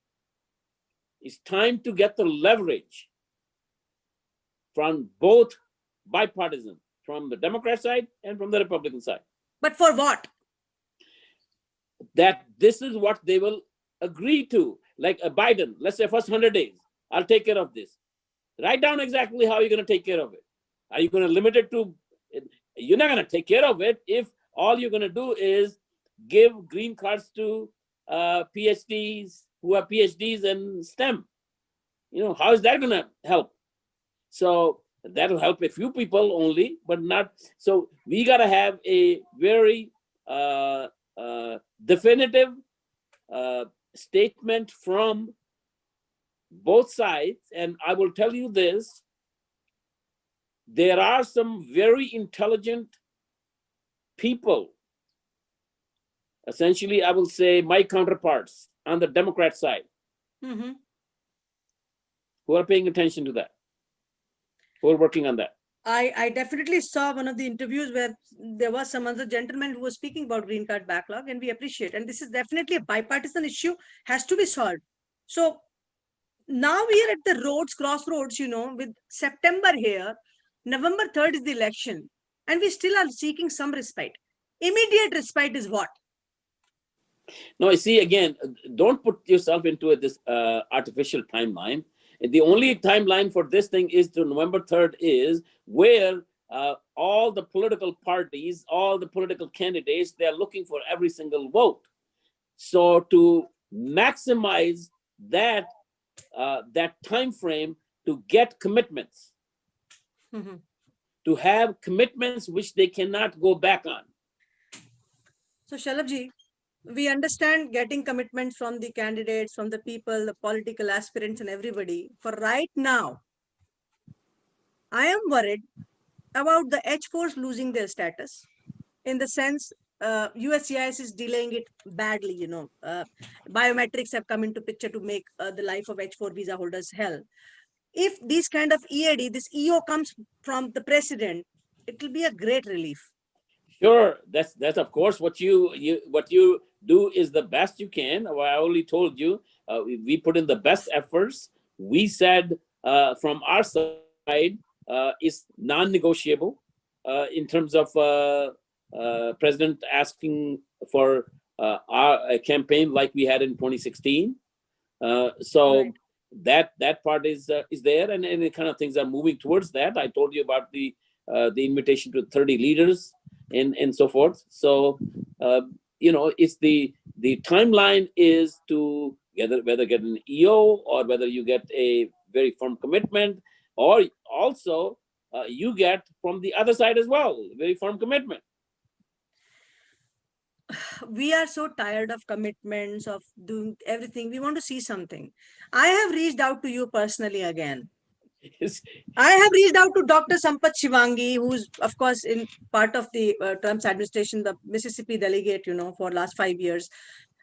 He's the chairman of our nonprofit High Skill Immigrants for America. 8th of March, we placed the letter to the president.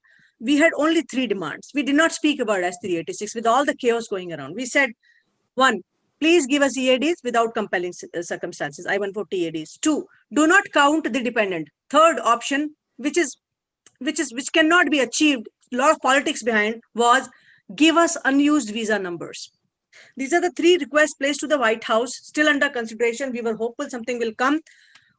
Things got delayed. What is politics behind? We really don't know. Who's watching it? We don't know. I had to reach out to you as well, sir, because of that, seeking your help. But Josna, I keep on telling you, maybe we should conclude with this.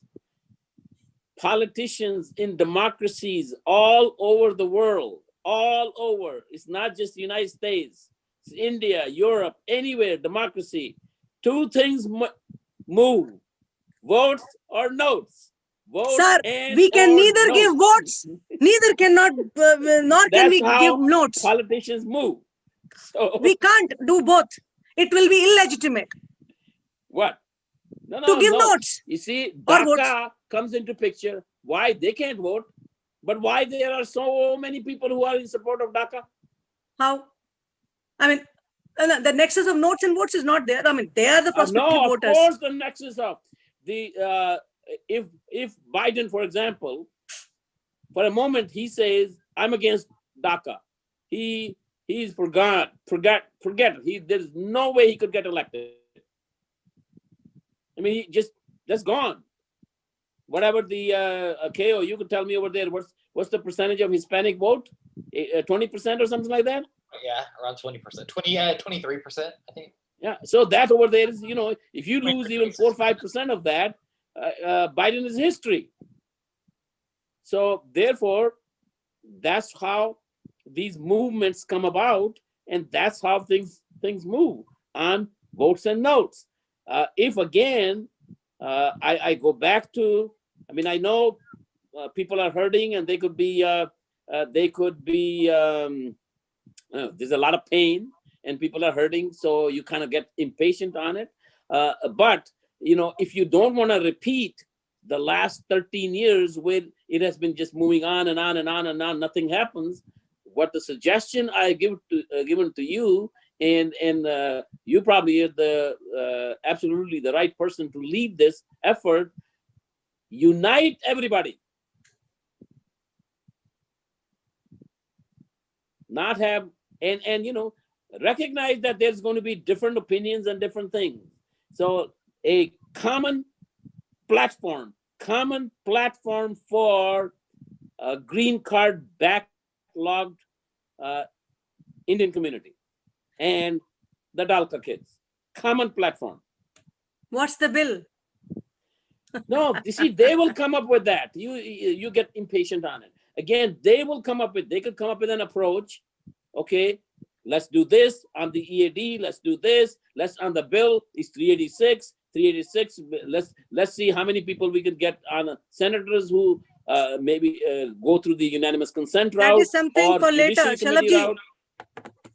Non-negotiable. We are looking for an EO from president. We need at least EADs. We need straight help from you, from all the people in authority, or if anybody is watching me from the people position of authority. We need help on getting an EO pass right now, where we are minimally asking for an EAD. A parallel solution, bill passing is the excellent thing to happen. It's not seeming, true exactly. It's not going to get realized soon. I look so. So at least for the time being, we need your help, or we need everybody's help in getting an EO from the president, giving us respite to stay in this country, change our jobs, open businesses, boom this economy more. It can so happen so nicely, and in matter of months. There are hundreds and thousands of people waiting to invest in houses here, make another investment in this country, bring their money from their native land to this country, to call this country a home. Not able to do it because we are not having any guarantee. See, Josna, you are on the right track. Just have some little patience. You're on the right track. Okay, have the Zoom meeting with U.S. tech workers. Then immediately after that, organize meeting at the White House. Okay, so we will have a meeting with the opposition. And I understand that, and we will try to know their stance as well. And openly, if I have to reveal to everybody, the first conversation that I ever had with Mr. Kevin Lynn and Mr. Roger Ross of US Tech Workers, October 2019, 1 hour, 35 minutes conversation.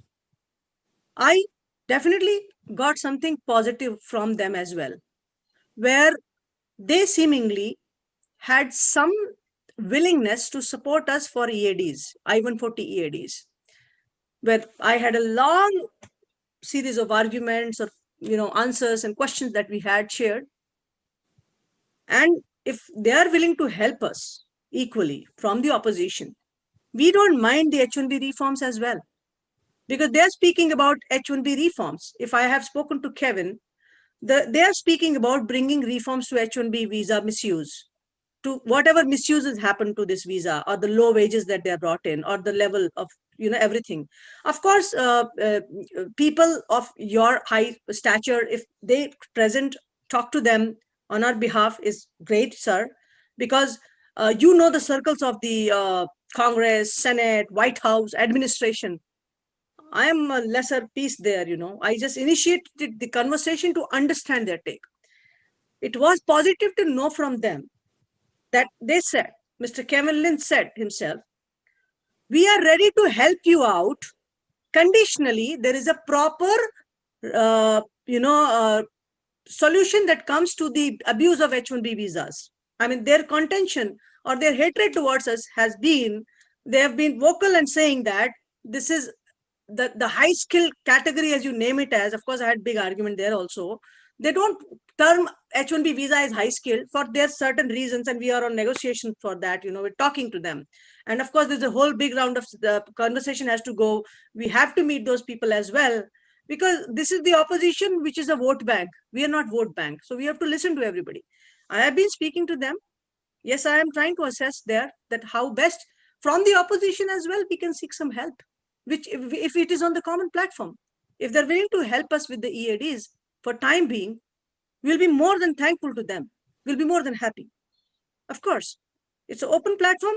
If you're watching, we are there to cooperate, help out from that person, level. So I don't know. We are trying to see every angle. Yes. Josna, we don't have to call them, or you don't have to call them, again, opposition. They're working on the same issues, same things. And I also would like to make clear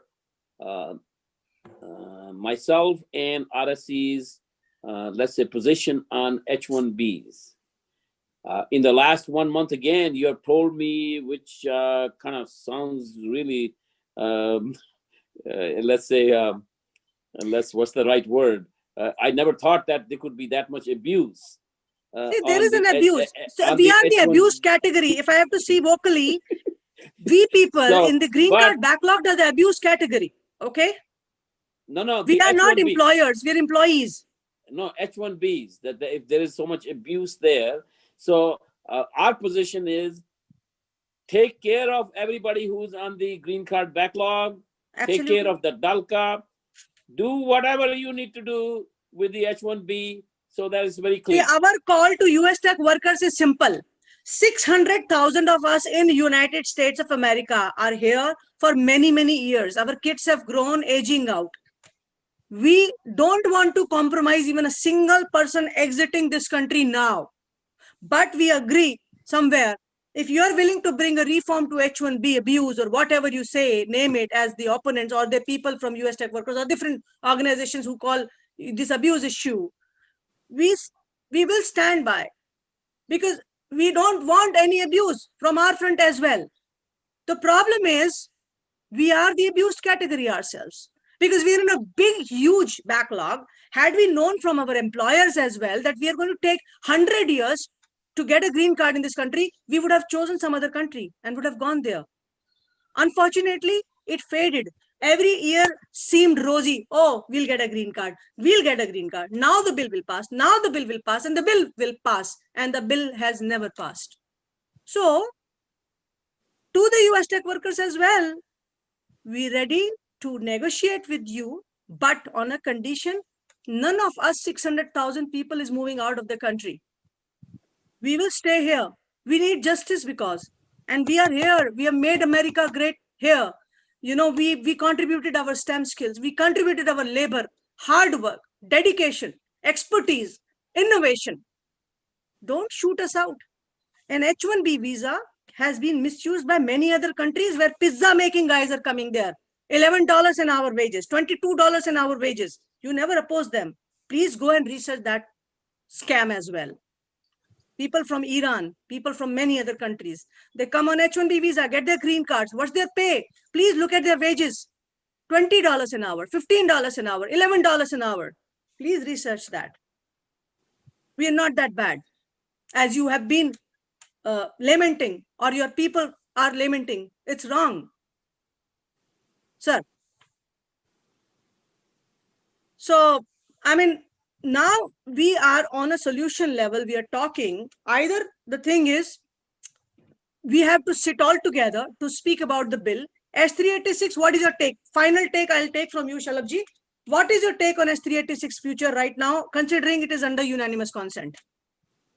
With your expert advice. Yeah, see, X386, that really needs to be introduced to the Judiciary Committee with sponsors as Lindsey Graham, Rand Paul, certainly Mike Lee, and Dick Durbin, and it could move through the Judiciary Committee very quickly. So that's the best hope from a legislative side. There's the executive side, legislative side. That is the best hope for the S386. Okay, thank you. And about the EO from the president on That 140 you EADs? are already on the path. I think having this U.S. tech workers to let's say lessen the resistance from Stephen Miller. That is, I mean, that's an important voice. So you always in a democracy, or there you have to look at every voice, and so that's a good idea. So I've already said, told your audience, told you what our position is, and so we're going to be pushing very hard on it. Now, if it U.S. tech workers live up to what they told you, see, they are ready to help. If they are saying they need complete reform on H1B abuse, they are ready to help us for the green card backlog community. This is always, it's like a legislation or any of these things in Washington, D.C. is like cooking a meal in a kitchen. We understand that.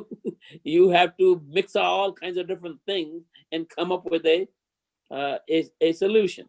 So it's not that the U.S. tech workers are going to get everything they want. Okay, it's not going to be over there, and if they start taking the position, oh, you got to do this on H1B, and you got to do this and this and this over there, we're going to eliminate H1B and all that, then they will have a huge opposition from all these U.S. Chamber of Commerce and Microsofts of the world. So you got to have a and I'll tell you what, Senator Lindsey Graham, Senator Dick Durbin, Senator Rand Paul, they are masters at their art. They know how to cook a meal. So. We understand that. I'm also learning these this special art of cooking there through you, through the people like you, great people you have helped one way or other. Shalabji, I'm very thankful to you for this session today. People have many a times called you bad names, and I want to give this a closure with those things when they have. Apparently, some videos surfaced, and they say you have ties with the IT Serve Alliance.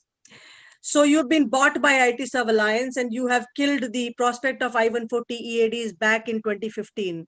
I never met you that time, and for the people who allegedly come back blaming me also, Jyotsna has tied up with Shalabh Kumar since 2015 to kill I-140 EAD. So for your public's information, I met Mr. Shalabh Kumar only in February 2018. And that was the day after that I became very vocal for the immigration advocacy, green card backlog advocacy.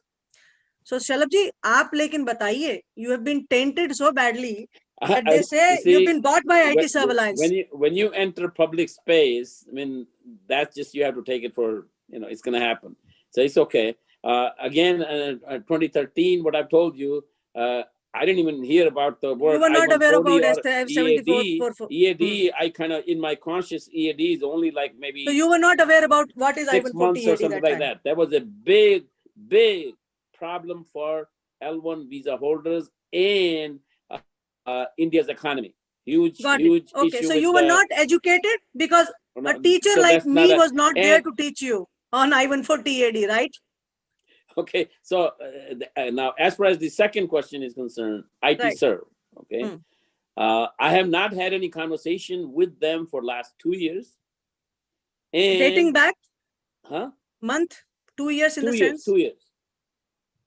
So you said September 2018? Yeah, right. So September or maybe October or something like that. So somewhere for, okay. And I just don't ever get that concept over there. So see, when IT Serve, A, I haven't had any conversation with them. B, I hear things differently from you than when we were associated. We were associated with them for 3 months. 3 months. Okay. That's it? So okay. At that time, they very strongly, they talked about Dalka, take care of Dalka. They talked about taking care of green card backlog. So they, you know, I mean, you got to take the people for their on their face word, whatever they're saying. They're saying, and I can't tell. You know, you tell me stories about IT server doing this, or IT server doing this, IT server doing that. I'm not aware of any of those. And all I this hear, is what people have told me as well. I mean, it's not my story. Okay, it's but the accumulative. IT server, But there is so much vengeance. I do not know in as people. to, you know, do I have some friends who are owners of some companies in IT serve, or maybe not IT serve or something like that? Yeah, I have some friends. You know, it's like I have so many friends, a lot more friends in Dalka community and a lot more friends in the GC backlog community. So, you know, they say over there, IT serve, that was their position. What their position is, I will tell you this, IT serve was kind of a, the reason we disassociated with them back in 2018, they were a little disorganized people. Mm-hmm. Like, you know, it wasn't a common something which they could come up with. So it was like a mixed So they messaging, themselves were not united on the front. They were mixed feelings coming in. I mean, people were mixed expressions. You are saying that? That's correct. Okay.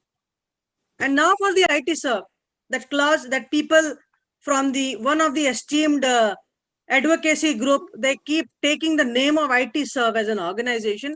Clarification for you as well. My dear friends, if the bill S386 passes by any whatsoever condition, okay?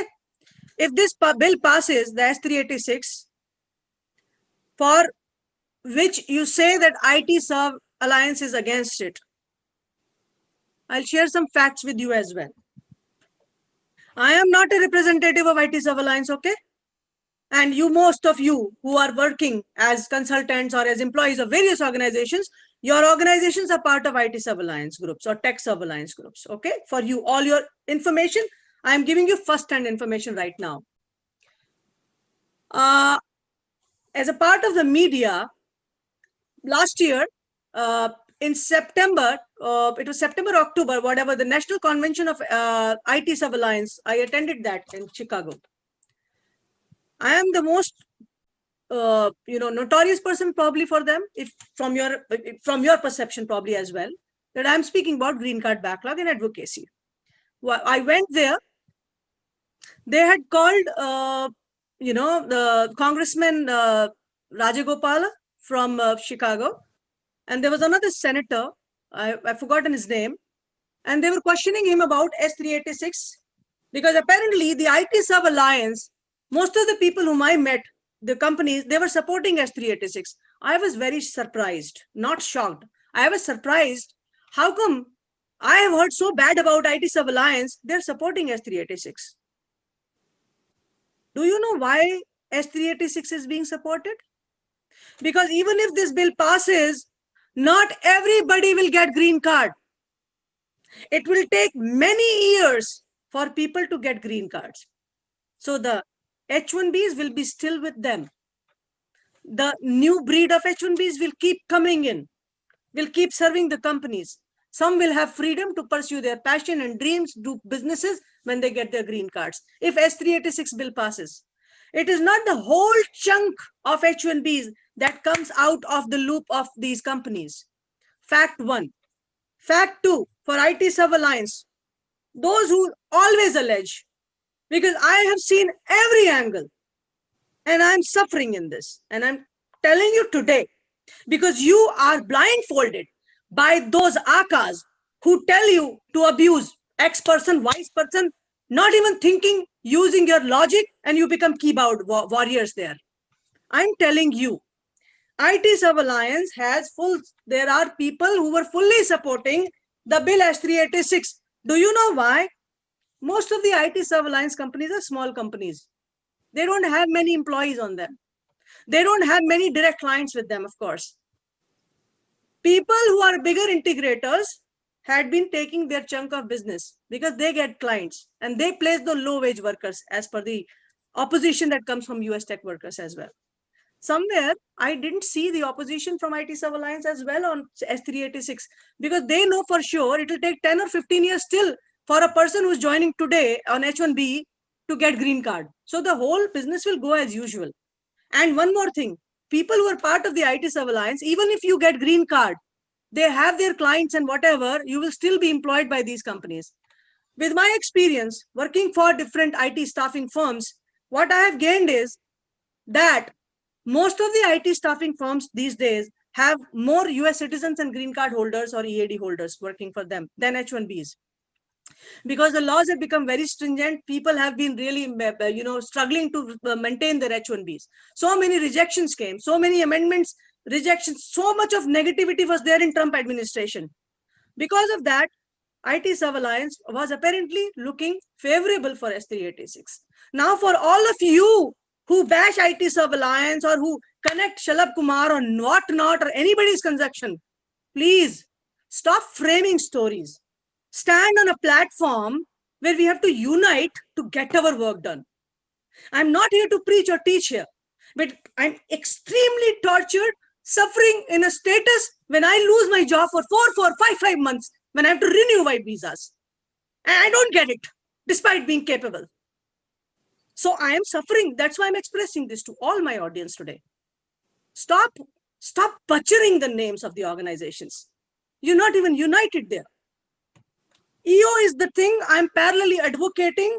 I reached out to Mr. Kumar is because this is something a parallel relief for us right now, immediate relief for our aging out kids, for whatsoever it is, for at least to have a visa running, not get rejected or deport to a country. This is COVID situation. Most of the clients are not hiring H1Bs. So if you have a 60-day rule and you don't have a project, you have to be kicked out of this country during COVID. Where would you survive? You will only survive if you have an EAD, because that 60-day rule applies to H1B, not to EAD. We will get to work here. We will find the work someday. We have been here in this country for the last 10, 15 years. You understand that? That is the call for EAD, sir. That is the call for EAD, sir. That's why I'm reaching to everybody for this EO, sir, Shalabhji. Because people are losing jobs. Sir, I'm sorry, I'm emotional, but I'm telling you the facts. Why is the ground for EO? The rest is up to you, Shalabhji. Well, I've already told you what our position is and what we are doing.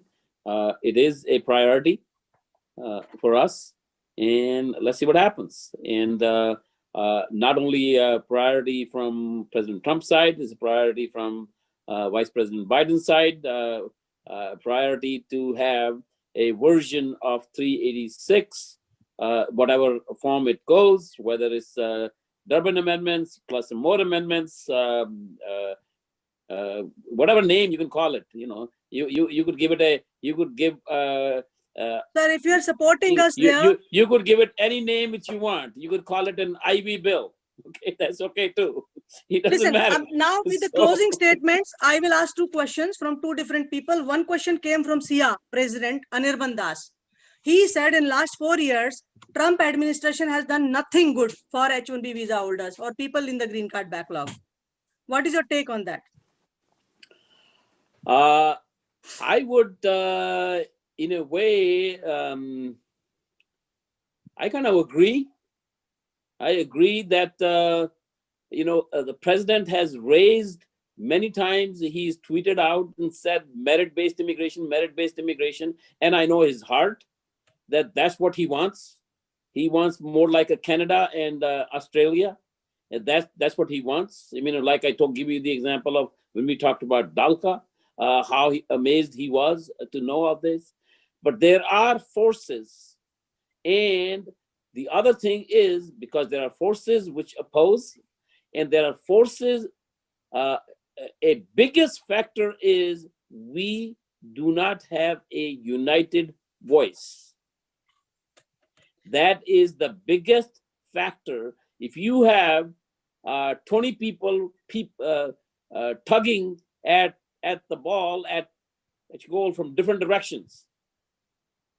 What is, the president is going to ask a lot of people, what's your opinion? What's your opinion? What's your opinion? They ask different people's opinion. Okay. When they ask different people's opinion, what do you think Senator Cotton is going to say? What do you think Senator Rand Paul is going to say? He even will ask the opinion from Chuck Schumer, what he's going to say. So it's again equated to DACA. One of the biggest success stories is DACA. If we followed that prescription, this 13-year will become 13 months. DACA is now offering an extra 15% credit on. Okay, all right. So thank you, Shalabji. With those inputs about, suggestion of uniting everyone. Another question was, I'll relate it to you as you say unite. So when you exited the advocacy efforts for us for some time last year, we disassociated with RSC with you. We were annoyed that Shalabji has not really heard my, I was particularly annoyed because you didn't hear about my I-140 EAD proposal, and that too without compelling circumstances, as I said. And you said, I don't know what this term is, and you never were able to pronounce it properly.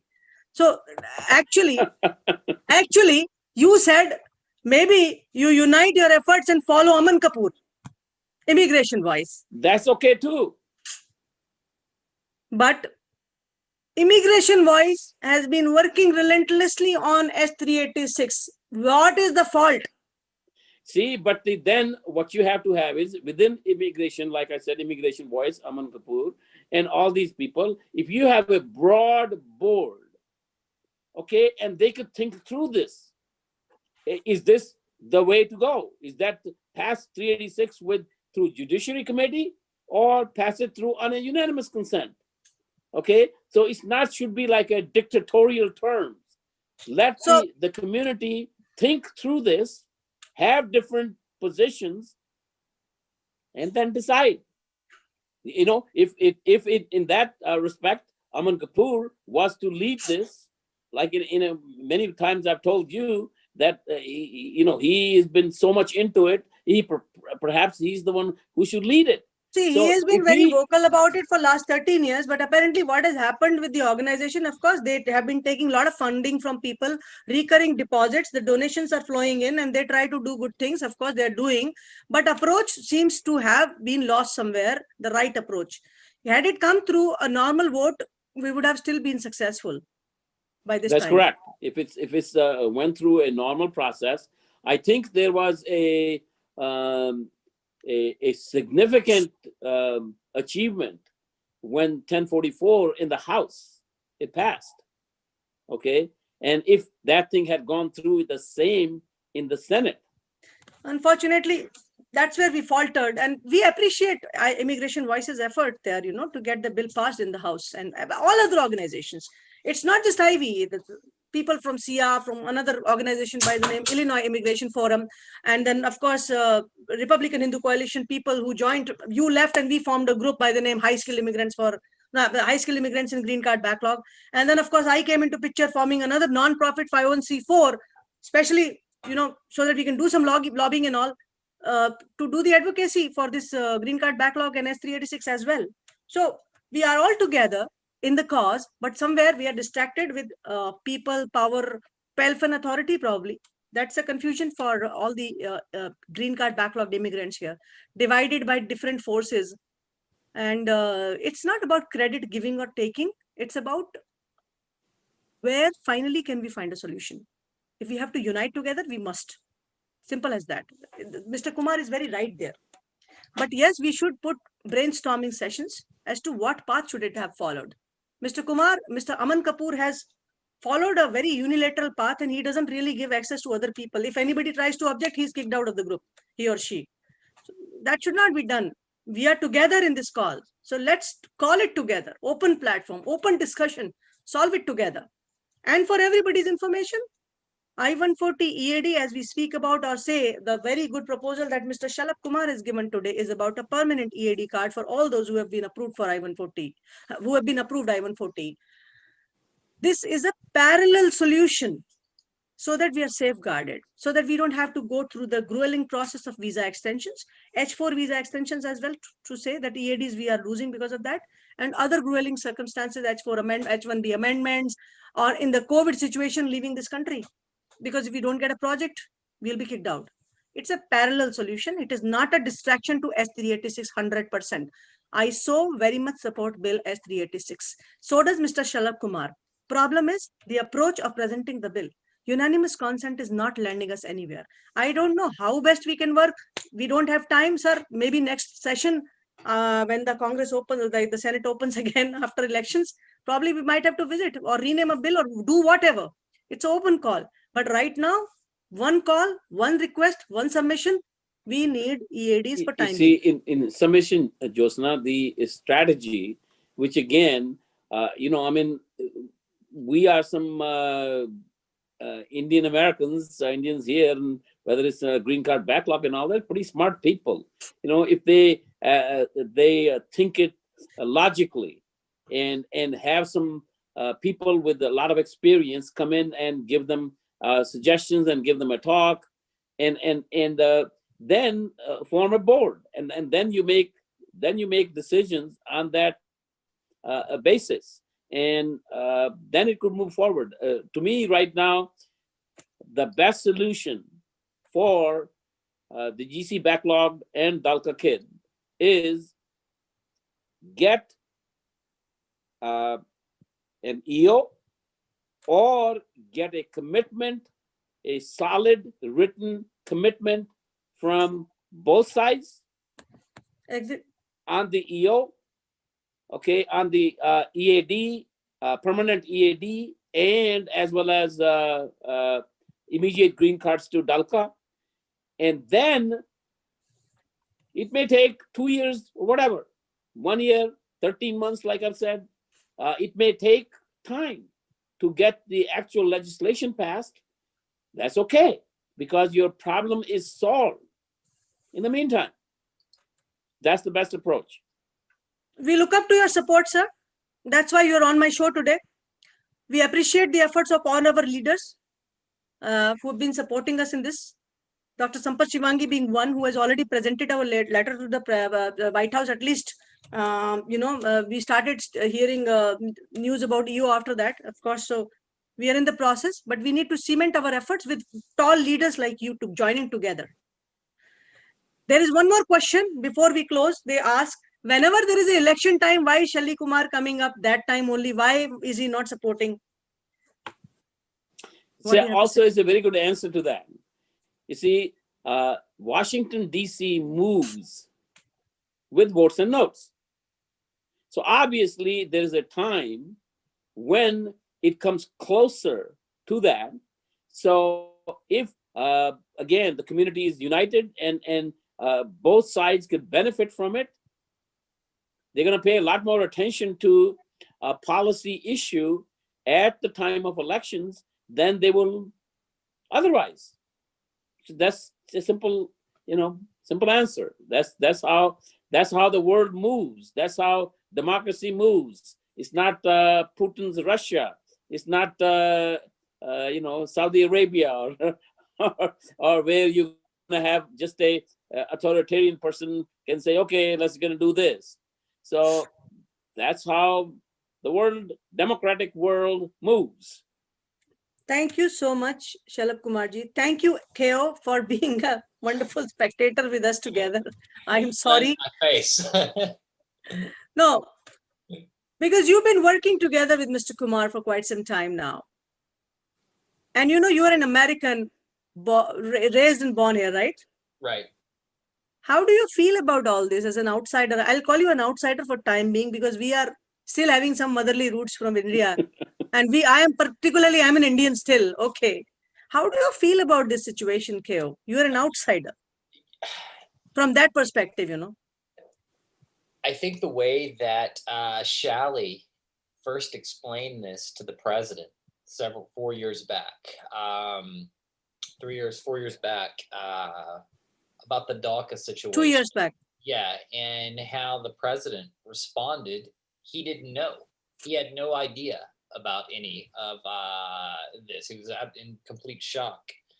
Whenever Shally explained the situation to me, you know what, I'm born and raised here. My family is from here. I haven't had to deal with many of the trials and tribulations that others have. I was naive as well.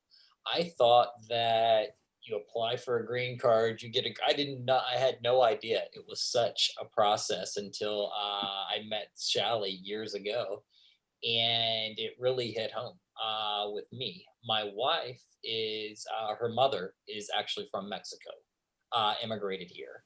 So I've heard stories, but until I really hit the ground with Shally, it's become a passion of mine. I'm doing everything in my power as well, fighting the good fight. And it's a travesty. It's heartbreaking seeing these kids that are aging out, seeing people that are stuck in 60-year backlog, because it's just not right. It's ungodly. It's there are so many adjectives that we could throw out, and it's something that needs to stop. There needs to be an immediate solution for it, and that's what the RHC is doing, and we will never veer from that. And I think Shally has expressed that numerous times over throughout this conversation, is we're doing everything that we can. Unfortunately, things take time.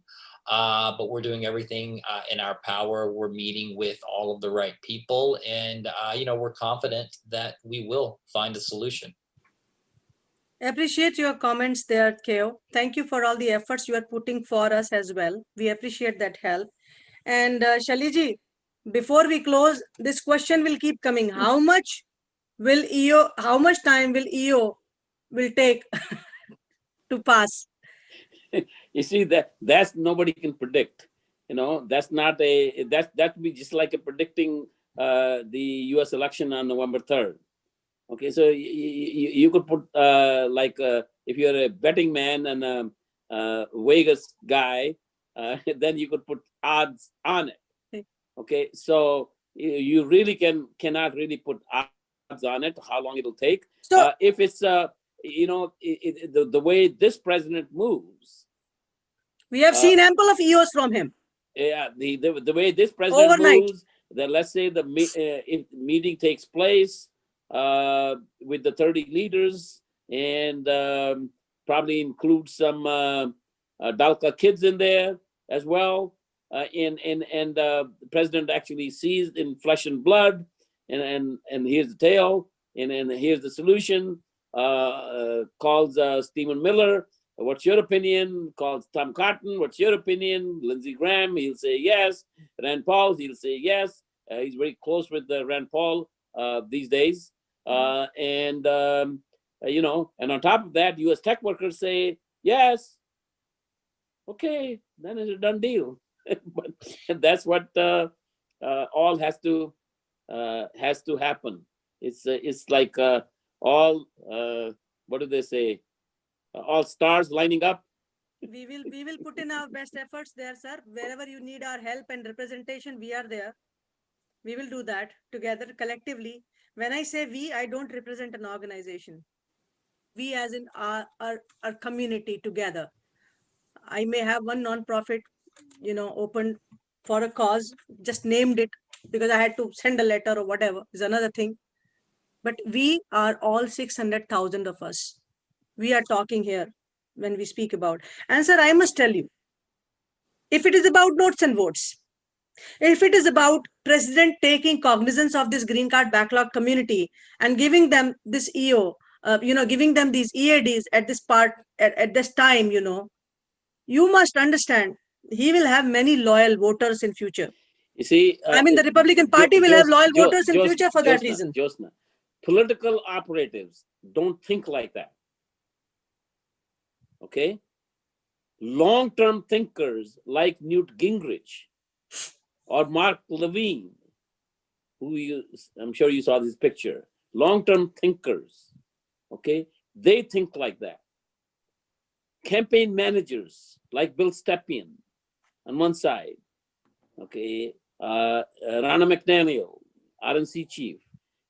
They don't quite think like that. They know in 2016, it was 85,000 votes in 3 battleground states of Wisconsin, Michigan, and Pennsylvania that made Donald Trump to be the president of the United States. Now, if the community was all, not the backlog community, but the overall community, you know how many voters do we have in those 3 states? Nope. Indian American voters? No. Hindu American voters? Nope. Indian American voters in just those 3 states. It's 85,000 votes that made the difference. If in those, what we have is roughly 400,000 Indian American voters in just those 3 states. Okay? If they were showing their passion about this cause, like DACA people, like Latin Americans, like those people show, then we wouldn't be having all these conversations. Things will already be done. Well, it's been interesting insight from you, the challenges that we have, the solutions that you're proposing, and of course, the hope for the EO that we still eye on. And as you say, President Trump is highly unpredictable. You never know. If everything moves fast, we can see it fast. And we will not leave any stone unturned to talk to anybody, people who are opposing us or people who are supporting. We have to come together and solve the problem. Hatred begets hatred. Solution lies in talking and solving the problems. For everybody who's watching today, it is a lengthy session. Thank you, sir, Shalabji, for spending 2 hours, 30 minutes, 2.5 hours in this conversation today. And to everybody there, I have been vocal. I have been doing this show, Voice of Legal Immigrants. Thanks to Mana TV platform. Thanks to Mr. Sridhar Chillara, the CEO of Mana TV. Thanks to Mana TV International, Mana TV, TV5, everybody who has supported me here, especially Mr. Sridhar Chillara, gave me a platform to talk about these issues. I must tell you, I do not make money from any advocacy. I do not accept any donation from anyone.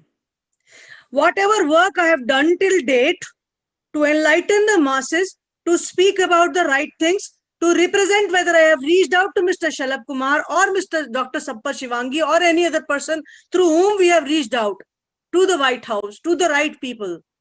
Not even a single penny I have taken for any advocacy effort. I don't run recurring deposits to do any advocacy either. So before you malign me again on your Twitter handles or anywhere for my nexus with Mr. Shalabh Kumar or anybody else or IT Serve, you please better know that I am suffering in this backlog. That's why I'm vocal. And I will not give up unless we get our green cards. For time being, my fight is for EOs. For EO from the president to get the EADs so that we are saved from the hassle of extending our H1Bs, of losing a job and deporting to our country in 60 days. We don't want that now. COVID is really cruel. A lot of H1Bs are getting laid off. We have to save everybody right now to be here because they have built their houses here. They have their family, their kids studying in schools here. 60 days is very less time to be kicked out of this country when you have stayed here. That is the reason I did this show today. That is the reason Mr. Shalabh Kumar is here. He heard me finally for this EAD thing. It is not a distraction to Bill S386. Mind you, mind the words of Senator I've read to everybody. The note has come from White House. We can't do anything unless we move the things in the right direction. Well, people like Mr. Shalabh Kumar, having close connection with the White House, many other representatives, or Dr. Sampath Shivangi, or many other leaders whom I have seen working, or maybe the new people who are in the campaign right now, if they're hearing me, they are the people who can help us right now. Or the people who in the Democratic Party, people in the Joe Biden's and the Kamala Harris team, you can help us. We are just here seeking help. And that's the reason I do this show. I don't run a business on donations. I would neither. High Skilled Immigrants for America is the name of the non-profit we created, only to do advocacy. Nothing much. There is a Facebook page, a Facebook group. You want to join us. We will keep you posted with more updates there. Thank you, everyone. Thank you, Shalabji. Closing remarks from you, and we will say goodbye to all our viewers after that. Well, first of all, Jyotsna, thanks for having myself and KO here on your show. It's probably the longest show which we have done, 2.5 hours. You have a lot of energy. You have a lot of passion. I've seen you work over the last 2 years extensively on this, and absolutely true that you spend so much of your personal time on these issues, and so you're commended for that.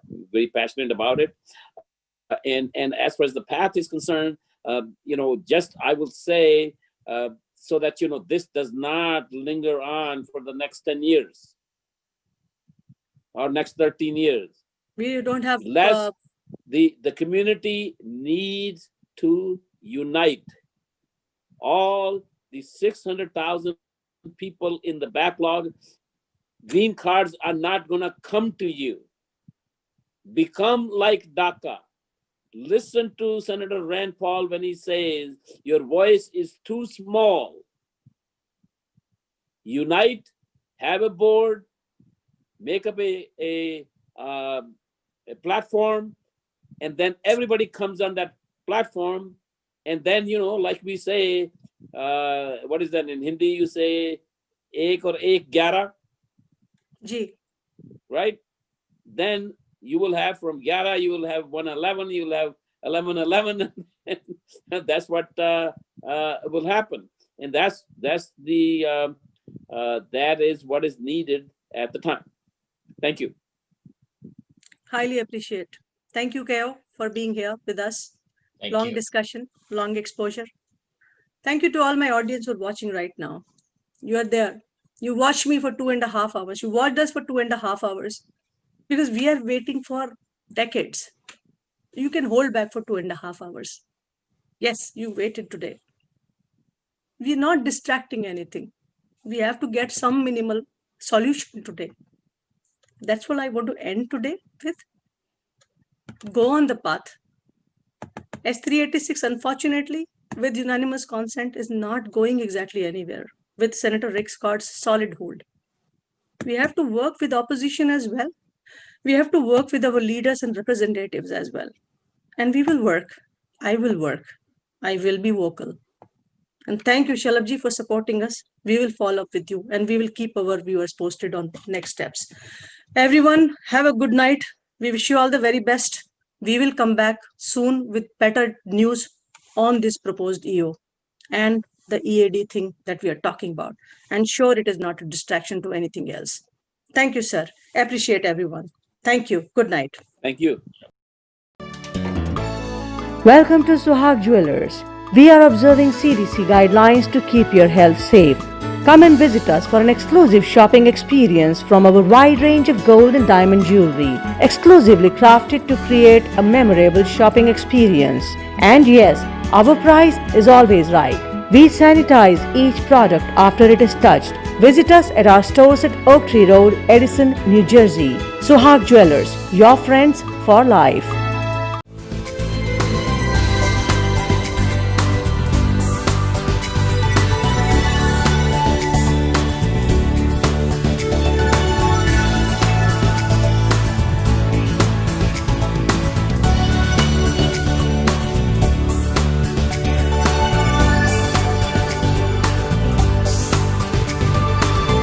Suhag Jewelers, timeless jewelry for generations.